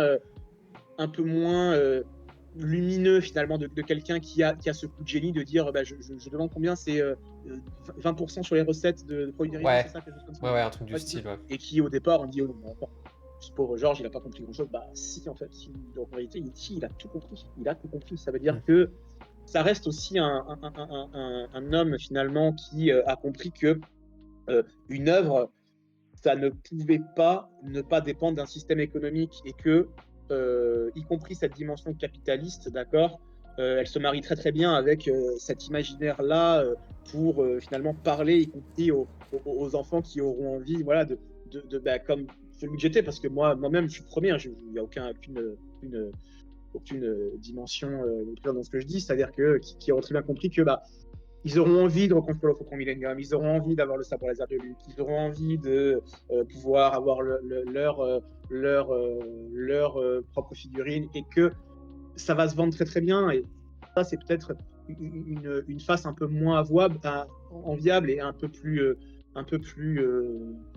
qui rend le personnage complexe, mais en même temps, c'est un tel conteur et c'est un tel créateur que je ne peux pas ne pas avoir de l'admiration pour ce monsieur, c'est pas Mm. possible. En plus, ouais, je trouve qu'il y a aussi beaucoup de confusion sur le sujet parce que beaucoup de gens en fait enfin, refusent cette dimension-là parce que en fait ce que faisait Lucas en particulier avec son contrat avec la Fox pour Star Wars 4, c'était créer son indépendance. Et tu parlais en Oui, effet de structurer tout, c'est de trouver un système indépendant dans lequel il pourrait s'exprimer. Et on vit dans un monde où, je sais plus qui avait dit ça, mais j'aime bien la formulation, qu'en effet, pour être un artiste complet et qui a le droit de s'exprimer, il faut être à la fois un industriel et à la fois un artiste. Et on a eu ça avec George Lucas. On a eu un peu ça aussi avec Spielberg, entre guillemets, mais des profils qui doivent en même temps gérer la dimension économique pour avoir la latitude de s'exprimer artistiquement de façon totale. Et c'est en cela finalement que c'est un profil très particulier. Et je trouve un petit peu dommage de simplement lui dire, il utilisait un peu les moyens économiques. Enfin, il faut pas le voir que comme un businessman justement. C'est parce qu'il est businessman qu'on a pu avoir Star Wars aussi. oui, mais tu sais, j'ai entendu beaucoup de gens qui disaient oui, George Lucas est passé du côté obscur et il est tombé dans la dépendance du marché. Non, en fait, non, non, non. Déjà, Mm. au départ, il est complètement convaincu qu'il a besoin de ça. Et je pense que c'est faire un contresens que de dire qu'il a évolué. Il a évolué vers cette tendance. Non, il n'a pas évolué comme ça. Il a Ouais. toujours eu cette envie-là. Et que quelque part, je pense qu'il avait une éthique de conviction en disant voilà, on va recréer le monomythe, le voyage du héros, alors avec tout l'archétype qu'on peut retrouver dans l'œuvre de Campbell, hein, qui est beaucoup plus complexe aussi que ce qu'on a voulu en faire. Je trouve que c'est une œuvre qui mériterait aussi d'être relue à l'aune de ça, parce que c'est beaucoup plus profond et riche que ce qu'on a voulu en dire. Mm. Euh, mais qui s'est frotté aussi quelque part à une type de responsabilité qui est ce que tu dis, c'est de dire si je veux avoir l'indépendance créative, il faut que d'abord j'assure mon indépendance financière. Et Ouais. oui, c'est peut-être moins glorieux que quelqu'un qui dirait ah non non, moi je veux uniquement la pureté de la création Mm. qui serait décorrélée de toute dimension financière, mais c'est impossible. Et c'est pour ça que pour moi, à bien des égards, le premier Star Wars est plus proche du film d'auteur en réalité, finalement.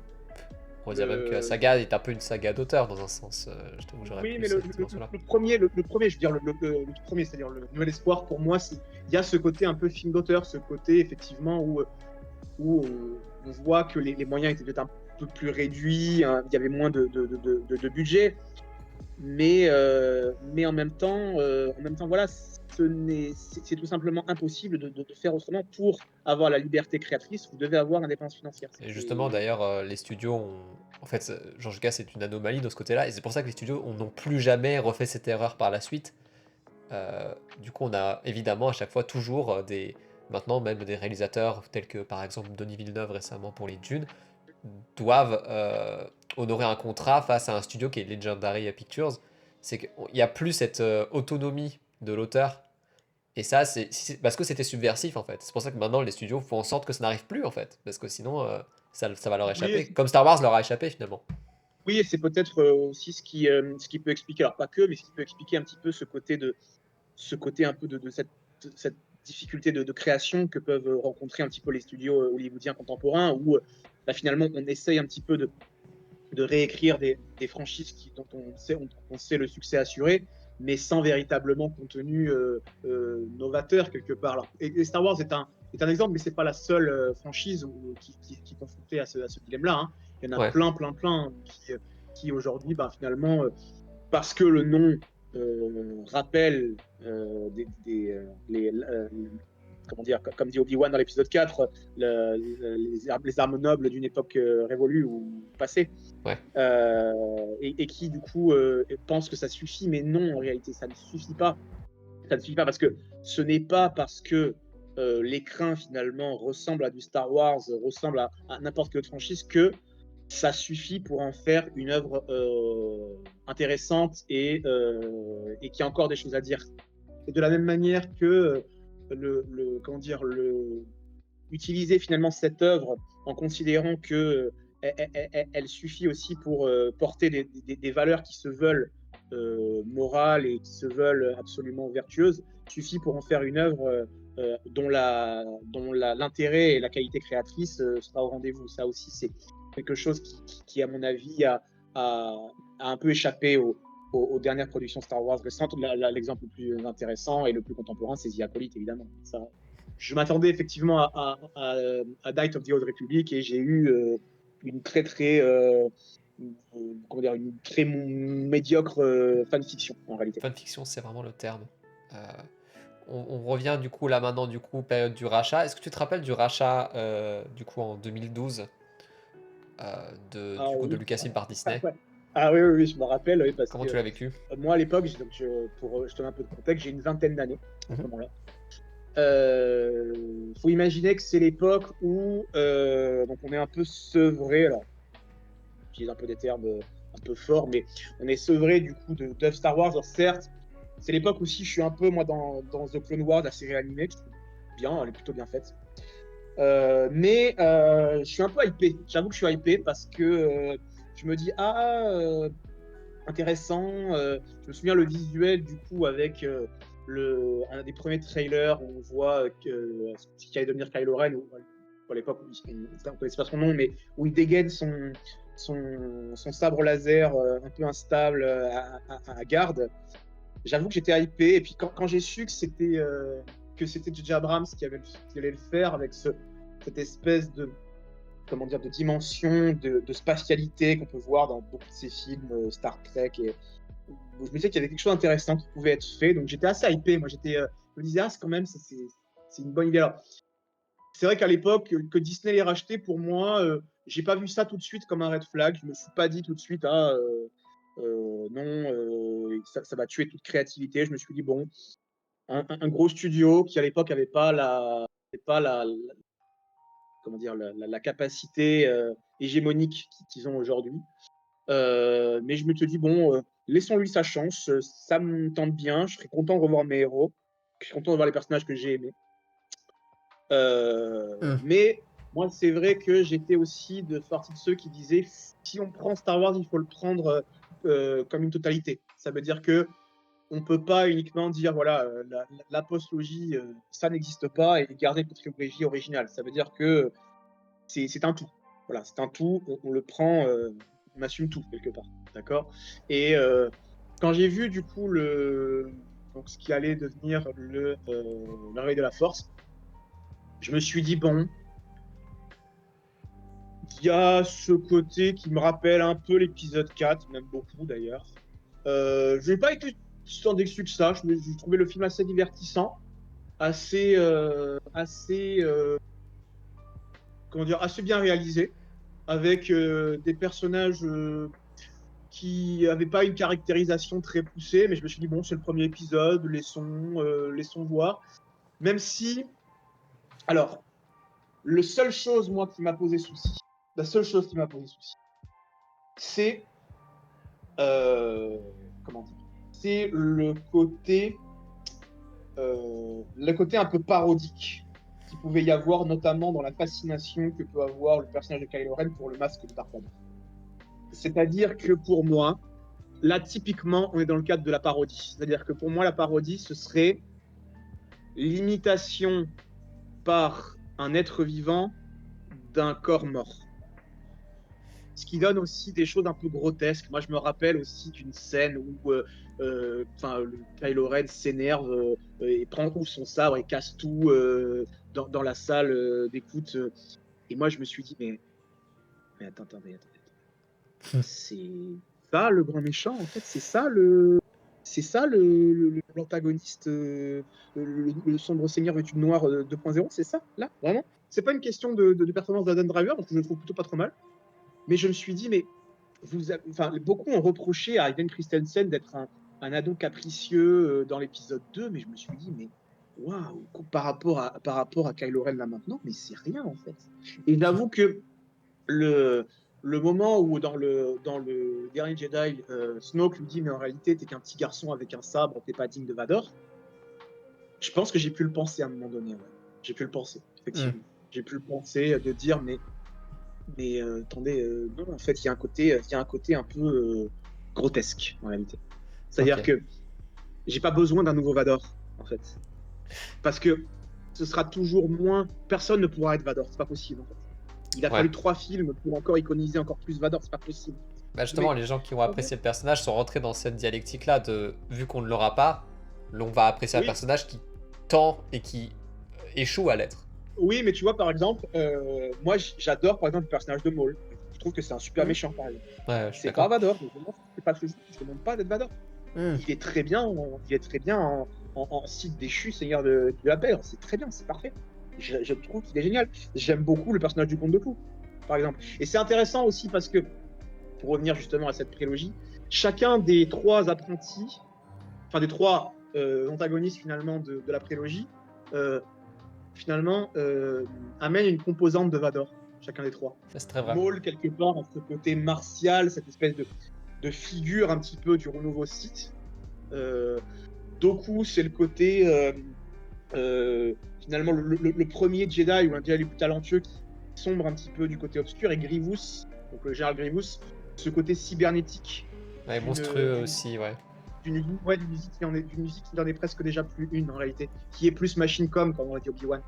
Hmm. Et je trouve que moi j'aurais voulu que proposez-moi autre chose, c'est pas grave, il sera pas Vador mais je m'en fiche, c'est pas besoin. Et alors oui, alors après, peut-être qu'effectivement, ça questionne l'idée de l'héritage, de dire c'est un Skywalker, donc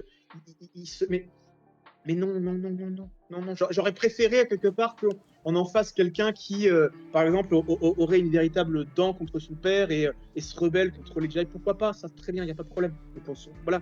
Mais non, n'en faites pas un deuxième Vador parce qu'il ne peut pas y avoir de deuxième Vador. C'est pas possible. On a parlé de la postlogie. Qu'est-ce qui, en fait, t'a le plus touché depuis ce rachat en 2012? C'est quoi l'œuvre Star Wars qui t'a le plus impacté finalement? Alors, celle que j'ai préférée le plus, alors, j'avoue que Rogue One, c'était bien. C'est vrai que c'était bien. Il y avait ce côté, effectivement, ce côté un petit peu de lutte contre l'oppression, mais j'avoue que ça m'a laissé aussi un peu sur ma faim parce que moi, j'aimais bien aussi qu'il y ait une dimension un peu, comment dire, un peu euh, médiévale, fantaisiste, que je trouve un peu moins dans l'œuvre de Gareth Edwards. Hmm. Euh, Après, il y a certains épisodes, par exemple, dans la série Ahsoka, que j'ai trouvé pas si mal. Bon, le personnage de Baylan Scroll et de Latine sont pas trop mal, je trouve que c'est intéressant. Euh, bon, pour Throne, pourquoi pas, même si je suis pas très, très fan du design, mais j'avoue que pour moi, les œuvres les plus intéressantes de Star Wars, elles sont soit en série animée, soit en comics, en fait. Par exemple, j'ai adoré, par exemple, la série sur Vador, Seigneur Noir des Sith. J'ai adoré, par exemple, la série sur Maul de Son of Dathomir. Euh, j'ai adoré, par exemple, la prochaine qui va sortir, qui m'hype un peu, où on va expliquer un petit peu comment est-ce que Ben Solo est devenu Kylo Ren. Voilà, pour moi, le comics et comment dire, et la série animée ont eu, et les jeux vidéo aussi, dans une moindre mesure aussi, important de le préciser, ont eu pour moi les propositions artistiques les plus intéressantes depuis le rachat. Voilà. Ok. Par contre, il y a une chose que j'ai du mal à comprendre, et alors là, j'avoue que c'est partie des choses auxquelles je ne sais pas répondre. C'est comment se fait-il que aucun décideur de Disney depuis maintenant 13 ans n'ait compris que ils avaient la possibilité, avec le roman de Luceno Dark Plagueis, d'adapter un banger. Je ne comprends pas. Je ne comprends pas. Je, Ouais, je... si quelqu'un a la réponse, toi ou quelqu'un d'autre, j'avoue que là ça fait partie des questions existentielles de ma vie. Je ne comprends pas. Je ne sais pas faire. Disons que... Après, pour être honnête, de notre point de vue, Pleggy, c'est un cas très particulier. Mais c'est vrai qu'en tout cas, il fait partie de cette cosmogonie de personnages qu'on peut imaginer en dehors des films. Mais force est de constater que Disney a d'abord déjà fait la nostalgie et l'exploitation de la trilogie originale, puis c'est plus réparti sur la prélogie avec les séries, plus avec les séries d'animation avec le Mandoverse et tout. et qu'en effet, c'est des choses qui sont complètement passées au-dessus de leur radar, alors qu'en effet, je te rejoins là-dessus, moi ce que j'attendais du rachat, c'était en particulier une dimension en effet plus côté obscur, plus de ouais, ce lore un peu Dark Plagueis-like, quoi. Qui aurait dû être The Acolyte en fait. The Acolyte, pour moi, je le voyais effectivement en me disant, mais en fait, alors ok, on veut mais finalement, on a un matériau. Alors on va me dire, oui, mais c'est une légende, d'accord, c'est pas. Ok, mais le roman de James Luceno, je le trouve, mais absolument incroyable en fait. Et je pense que là, il y a vraiment un potentiel de création et de mise en scène qui est infini. Voilà, ce personnage, alors, qui est toujours là aussi un peu. On ne sait pas vraiment si c'est une construction de Palpatine ou si c'est un personnage qui a vraiment son historicité propre. On ne sait pas si c'est un mythe Sith ou une légende Sith, comme dit Palpatine, ou si c'est véritablement son maître. Parce que c'est pareil, on a toujours dit que Palpatine dit la vérité quand il parle de Plagueis, mais ça, on n'en sait rien en fait. On est plus du côté sur notre podcast, du moins, de réfuter justement, et qu'il s'agit là peut-être d'un mensonge ou d'une vérité bien déformée pour bien servir Palpatine, ça c'est sûr. Bien sûr. Il y aurait peut-être une forme de mythologie un petit peu Sith ou un petit peu de figure un petit peu sacrée mais un peu éthérée de la cosmologie Sith, pourquoi pas, ouais, je peux rien faire. Mais je trouve dommage en fait qu'on ne pousse pas, et c'est pas ce pauvre caméo de quelques secondes. Ouais, je suis bien d'accord. Voilà, tu vois, voilà, non, en fait, non. Si vous faites intervenir Plagueis, s'il vous plaît, ne l'agitez pas comme un hochet devant ma tête. Le personnage mérite mieux, en fait. Le personnage mérite mieux. Voilà. Le personnage mérite mieux. Et puis, si Acolyte n'est pas sans aucune qualité, je trouve qu'il y a des combats au sabre qui sont intéressants, mais ce n'est pas en réalité ce que je pense que l'histoire et de cette période aurait mérité d'avoir. Parce que il y a tellement, voilà, Knight of the Old Republic, c'est pareil, c'est un banger ça. Je pense qu'ils se sont un peu sclérosés aussi avec cette nouvelle république, enfin cette haute république, pardon, qu'ils ont instaurée avec les livres plutôt, que The Acolyte en fait fait la continuité de ça aussi, et je pense que c'est un problème. Ou alors effectivement ils veulent pas les puiser dans ce qui était le légende, donc ce qui ne sont pas comme les saintes écritures canoniques. Le terme canon, et du coup ils supportaient pas que Lucas touche à ça, mais par contre, le fait que Disney ait sa propre timeline en faisant table rase un peu de toute la richesse de ce qui a été fait avant, bon, bah finalement, je ne sais pas si c'est plus admirable que le reste, tu vois. Personnellement, je trouve que voilà, ces œuvres-là mériteraient un traitement bien différent et mériteraient qu'on puisse dedans, en fait, parce qu'il y a tellement de choses intéressantes et incroyables à voir, et je trouve que c'est bien dommage. Et c'est vrai que voilà, ces propositions qui seraient peut-être un peu audacieuses, alors peut-être éventuellement mais qui en même temps, je pense, seraient salutaires, parce que ça voudrait dire aussi que on a conscience que Star Wars n'est pas aussi étriqué que ce qu'on veut bien nous le montrer. C'est un univers au contraire qui est beaucoup plus vaste, qui est beaucoup plus riche, qui est beaucoup plus dense, qui est beaucoup plus spacieux et complet que ce qu'on veut bien nous montrer. Et ouais, je trouve que, alors, est-ce que c'est un manque d'audace, un manque comment dire, un manque d'inspiration, un manque d'ambition, je sais pas. Est-ce que effectivement l'idée c'est d'assurer finalement une certaine cohérence avec leur projet, mais ouais, je trouve ça un peu dommage. Tu me parais très critique de la notion de canon, qui en effet à une époque était vraiment très importante, en particulier avec en effet, tu l'as rappelé, le fait de rejeter l'univers étendu du côté de Disney.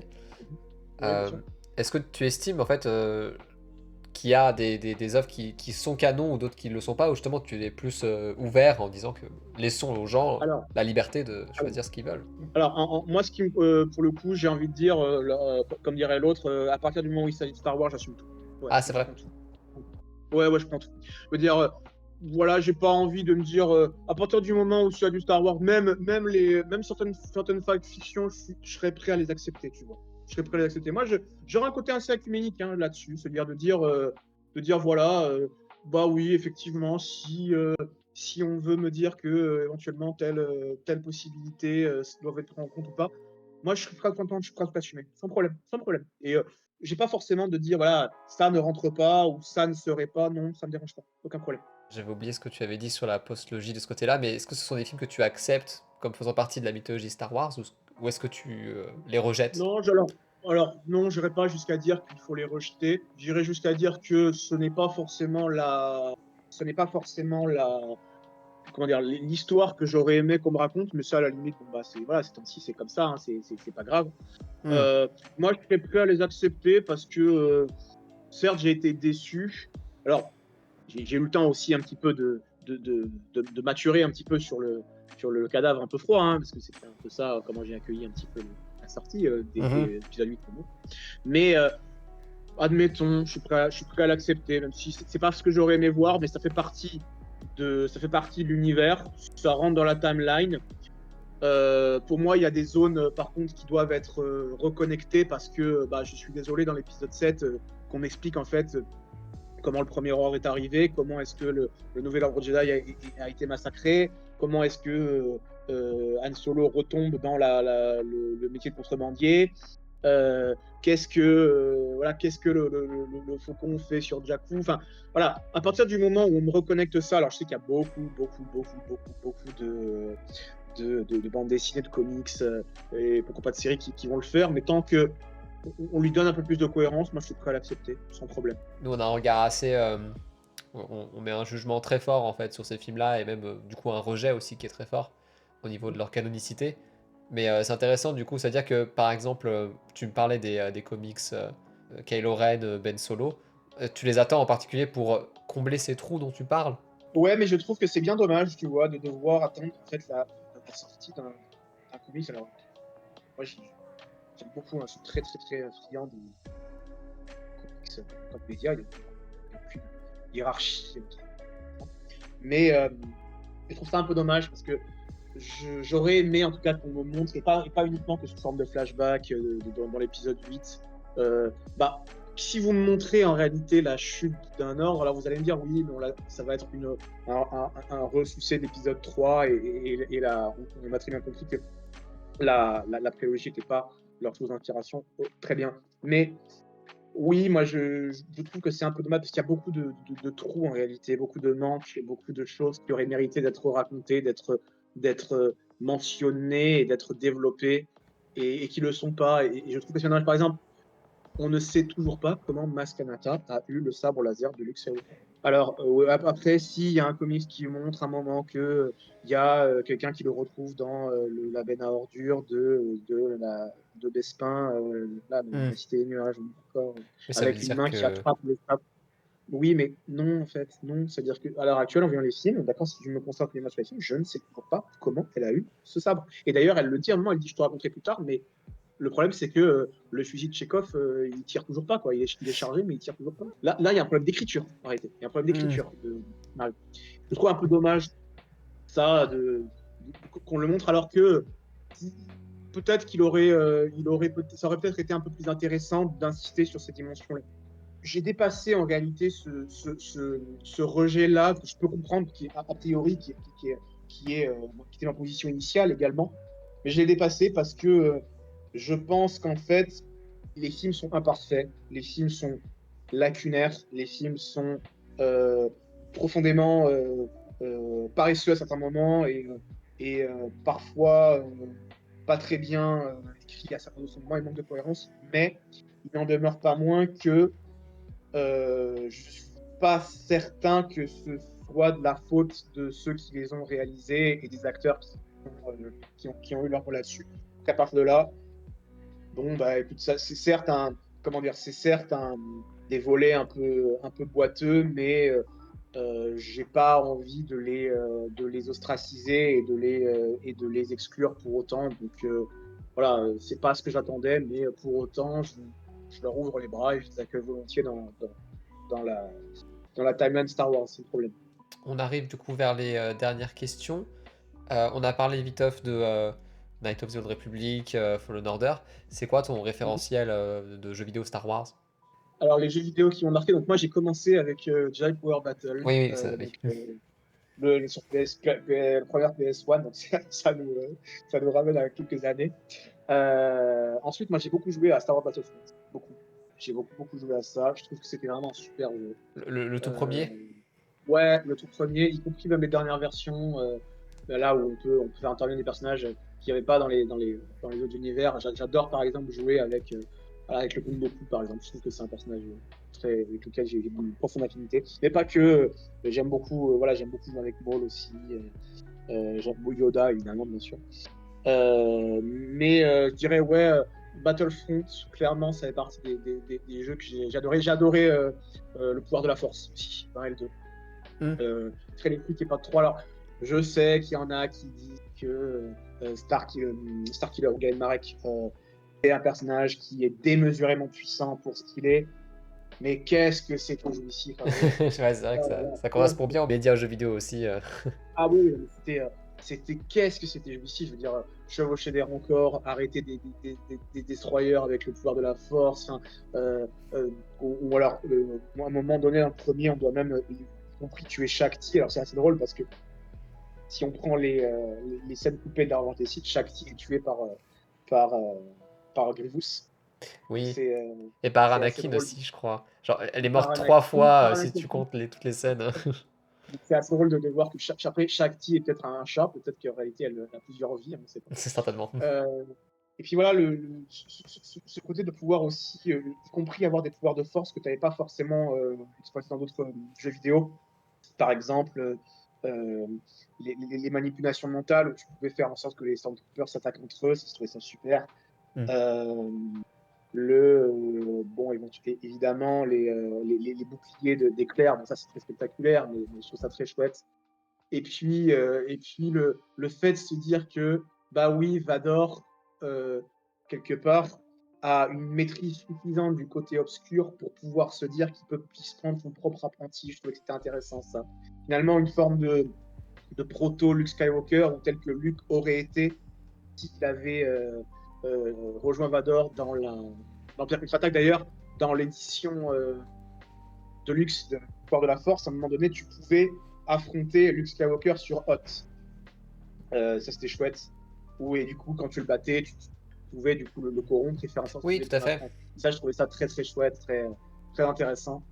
D'ailleurs, le design de Galen Marek en exécuteur Sith au service de Palpatine, Ouais, je pense pas avoir vu un design de Star Wars aussi, aussi ça, c'est efficace. pas. Ça, j'ai trouvé ça. Moi, il m'a marqué encore aujourd'hui. Je me dis, mais waouh, avec en plus, tu sais, tous les sabres qui sont autour de Ah sa ouais, non, taille, c'est incroyable.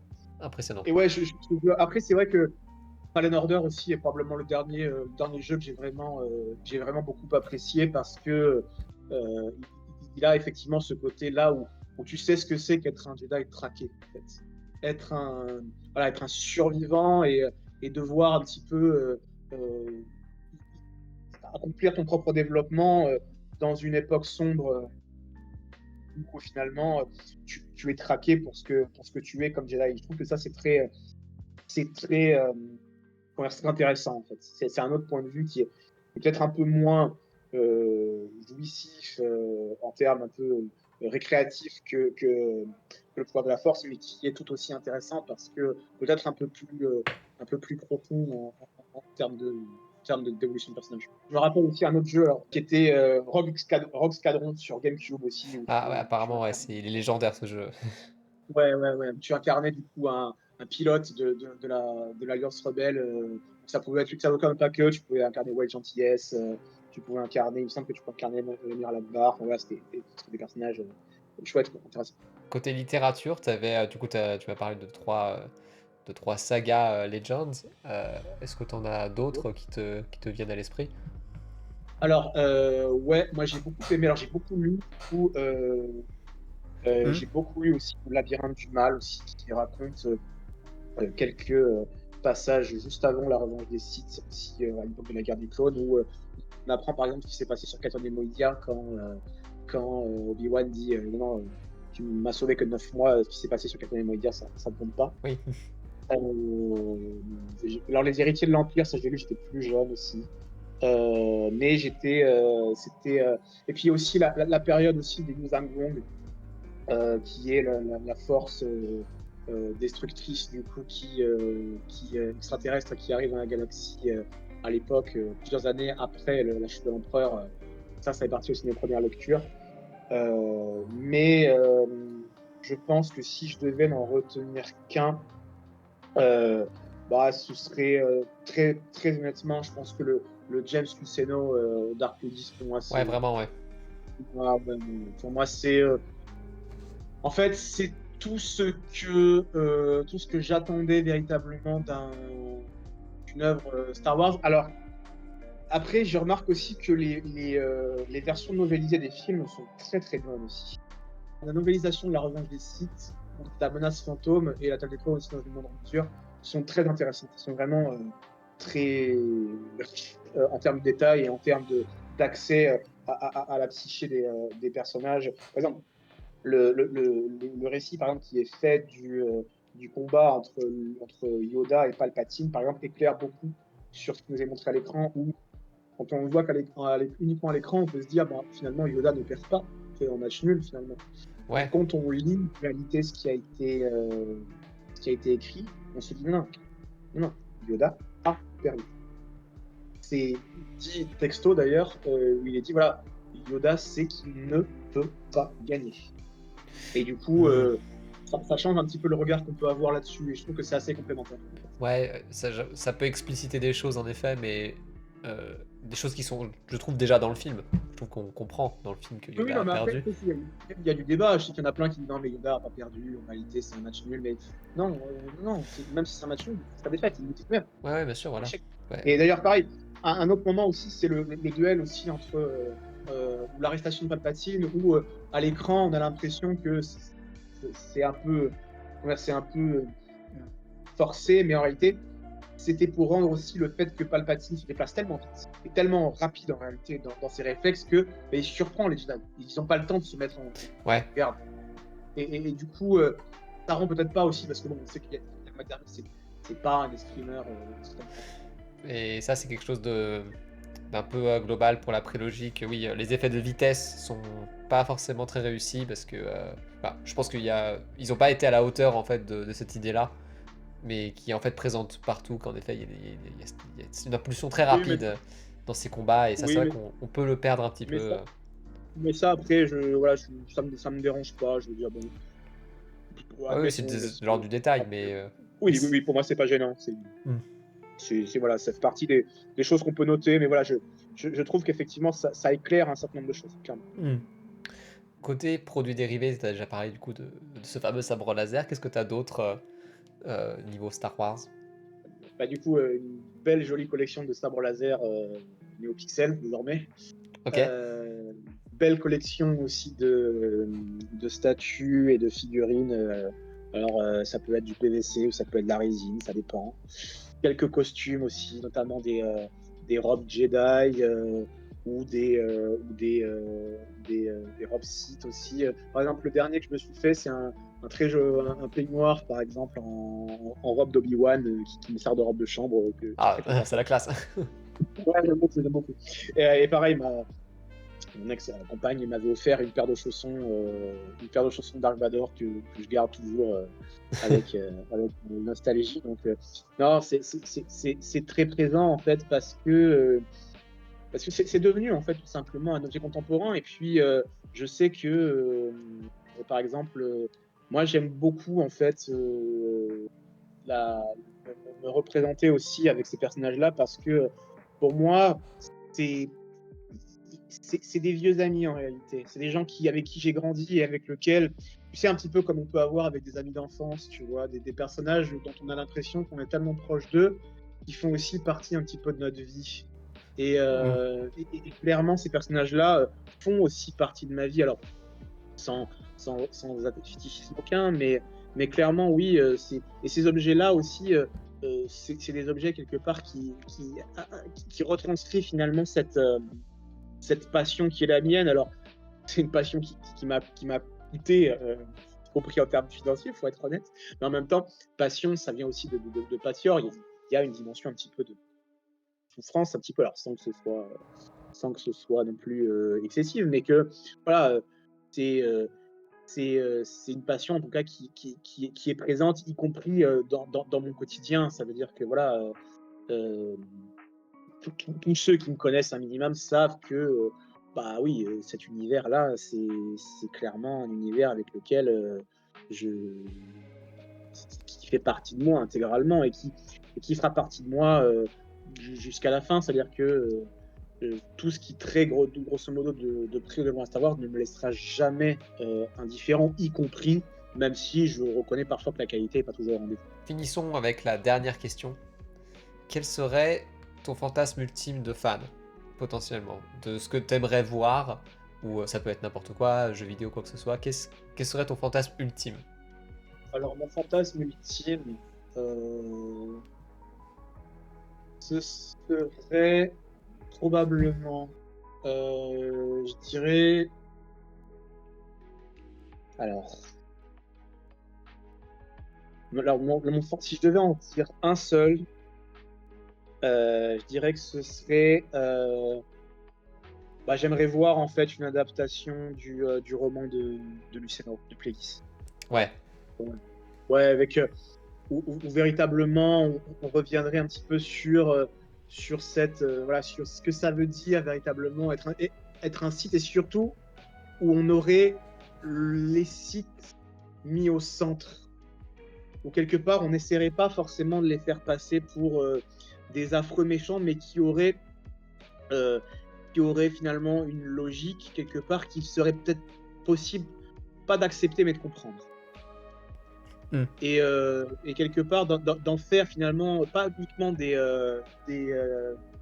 opposants un peu manichéens qui seraient mis par cette soif de pouvoir, mais ce qui sont aussi, mais également des personnes qui seraient convaincues que, eh bien, euh, la galaxie avant tout a besoin d'ordre quelque part, et que la force également est une énergie qu'il est possible de plier à sa volonté. Ouais. Et je pense que ça mériterait d'être développé. Et j'aurais aimé véritablement le voir. Et puis, voilà, il y a des personnages en plus avec lesquels on peut réactualiser, quitte même à en faire la généalogie. Ça veut dire remonter très loin. Pourquoi pas remonter jusqu'à Dark Bane, hein. Pourquoi pas, hein. Ouais, pourquoi pas, en Dire, effet. sans problème. Hein. Dire, faire une série, mais vraiment une série sur le long terme, où on essaierait finalement d'aller pratiquement de Dark Bane jusqu'à la déploiement de platine, pourquoi pas? Ce Mm. serait incroyable, ce serait chouette. Et là, si vous voulez, à mon humble niveau, j'aurais quelques peut-être conseils à donner, mais bon, ça, c'est partie des choses qu'on est dans le fantasme, donc allons-y. Ouais, c'est pour ça. Euh, donc voilà, quitte effectivement à voir la guerre fratricide qui a eu entre sites. Est-ce que finalement tous les sites, il n'y aurait pas eu des ordres dissidents qui auraient refusé la règle des deux, qui se seraient dit non, en réalité, il faut conserver finalement la dimension holistique finalement de la comment dire de l'ordre site. Il y aurait eu effectivement d'autres sites qui seraient partis font d'autres ordres? Pourquoi pas, par exemple, relier les sœurs d'Atomir, par exemple, voilà, à un dissident site ou à une dissidente site, admettons aussi, pourquoi pas. Ça pourrait être intéressant, il y aurait des choses super à faire, pourquoi pas euh, dire par exemple que voilà, la planète Korriban, elle était encore chargée aussi de reliques sites et d'hérétiques sites. Pourquoi pas revenir aussi en disant que Korriban serait devenue une planète trop, comment dire, invivable et on serait parti sur Exegold pour développer un autre culte. Enfin, il y aurait plein de choses passionnantes à travailler là-dessus. Et je pense que cette dimension-là, sans que ça devienne ésotérique, serait absolument très, très, très intéressante à avoir à l'écran. Et en particulier, je trouve ce qui serait intéressant pour cette approche-là, c'est en effet un Star Wars en effet qui serait pas fait par. Pour moi, tu vois, George Lucas, c'est quelqu'un qui se rapproche plus du Jedi que du Sith. Ça se sent dans sa philosophie. Bien Et sûr, bien en sûr. effet, que c'est le projet dont tu parles et que tu fantasmes, ça serait, je pense, idéal qu'il soit réalisé par quelqu'un qui soit un site en fait, d'une certaine manière, et qui justement, en effet, aurait une optique très différente à montrer, et en effet, peut-être justement cette dimension en effet plus sombre, et en effet avec moins de... peut-être... Faut que ça reste quand même dans du Star Wars, tu vois, mais en effet, j'aime bien cette dérivation Bien que tu sûr. proposes. Oui, mais après, voilà, quitte à prendre des risques, autant que ce soit un peu sans qu'on tombe dans un côté trop sombre ou trop dark, mais qu'on essaye un petit peu de développer cette partie du lore qui, pour moi, a été un peu trop mise de côté, en réalité. Hmm. Et voilà, et je pense qu'il y aurait des choses tout à fait intéressantes à développer et à mettre en avant. Pourquoi pas intégrer le personnage de Revan? Pourquoi pas intégrer le personnage de Malgus? Pourquoi pas parler effectivement aussi de Dark Malak? Voilà, enfin, il y aurait plein de sites ou d'Arvitae, voilà, pourquoi pas éventuellement à un moment donné aussi le Camis. Enfin, il y aurait plein de personnages. Et je suis sûr qu'en plus, euh, c'est des personnages qui n'auraient pas beaucoup de difficultés à devenir assez iconiques dans leur genre, en fait.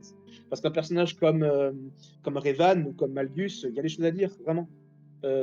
Par exemple, un Dark Malgus qui a la capacité à pouvoir aimer, bah, pour un site, c'est considéré comme quelque chose qui pourrait être assez novateur, sinon quasiment hérétique, quoi. C'est-à-dire que ça détournerait presque de comment dire, de la passion quelque part qui pourrait exister pour la force. Donc voilà, il y aurait plein de choses à dire. Je Hmm. pense que ce serait passionnant et il y a le matériau pour ça, il y a le matériau pour ça, largement. Hmm. La question c'est voilà, est-ce que il y aurait l'audace de le faire et qui serait capable de porter un tel projet? Mais bon, on est dans le fantasme, donc Voilà. laissons la possibilité de rêver encore. Bah écoute Diego, je crois qu'on arrive à la fin. Merci beaucoup. Je te remercie pour ton intervention. J'ai trouvé ça vraiment passionnant. Toute cette approche-là, en effet, j'ai l'impression au moins d'avoir un portrait robot de toi en tant que fan. Et en effet, de tout ce qui peut te mouvoir. Et je trouve ça vraiment un échange très intéressant, ma foi. Ben, en tout cas, j'ai pris beaucoup de plaisir, vraiment beaucoup de plaisir à échanger avec toi et vraiment, je, vraiment, je suis très reconnaissant en fait pour votre podcast que je trouve toujours pertinent et toujours très agréable à suivre et voilà, honnêtement, vraiment continuer parce que c'est vraiment très chouette, c'est un très beau projet. Bah, écoute, je te remercie beaucoup. Et merci à vous d'ailleurs, si vous nous avez écoutés jusqu'à la fin, merci encore. Je réitère, si jamais vous voulez être invité à des interrogatoires, n'hésitez pas à nous envoyer des messages. On répond. Peut-être un peu en retard, mais on répond quand même. Mais Oui, ça c'est vrai que la réponse, ça je peux témoigner. c'est vrai qu'on a un petit peu tardé, mais c'est pas grave. Du coup, voilà. Bah, merci à vous et du coup, à très bientôt pour d'autres émissions. Salut!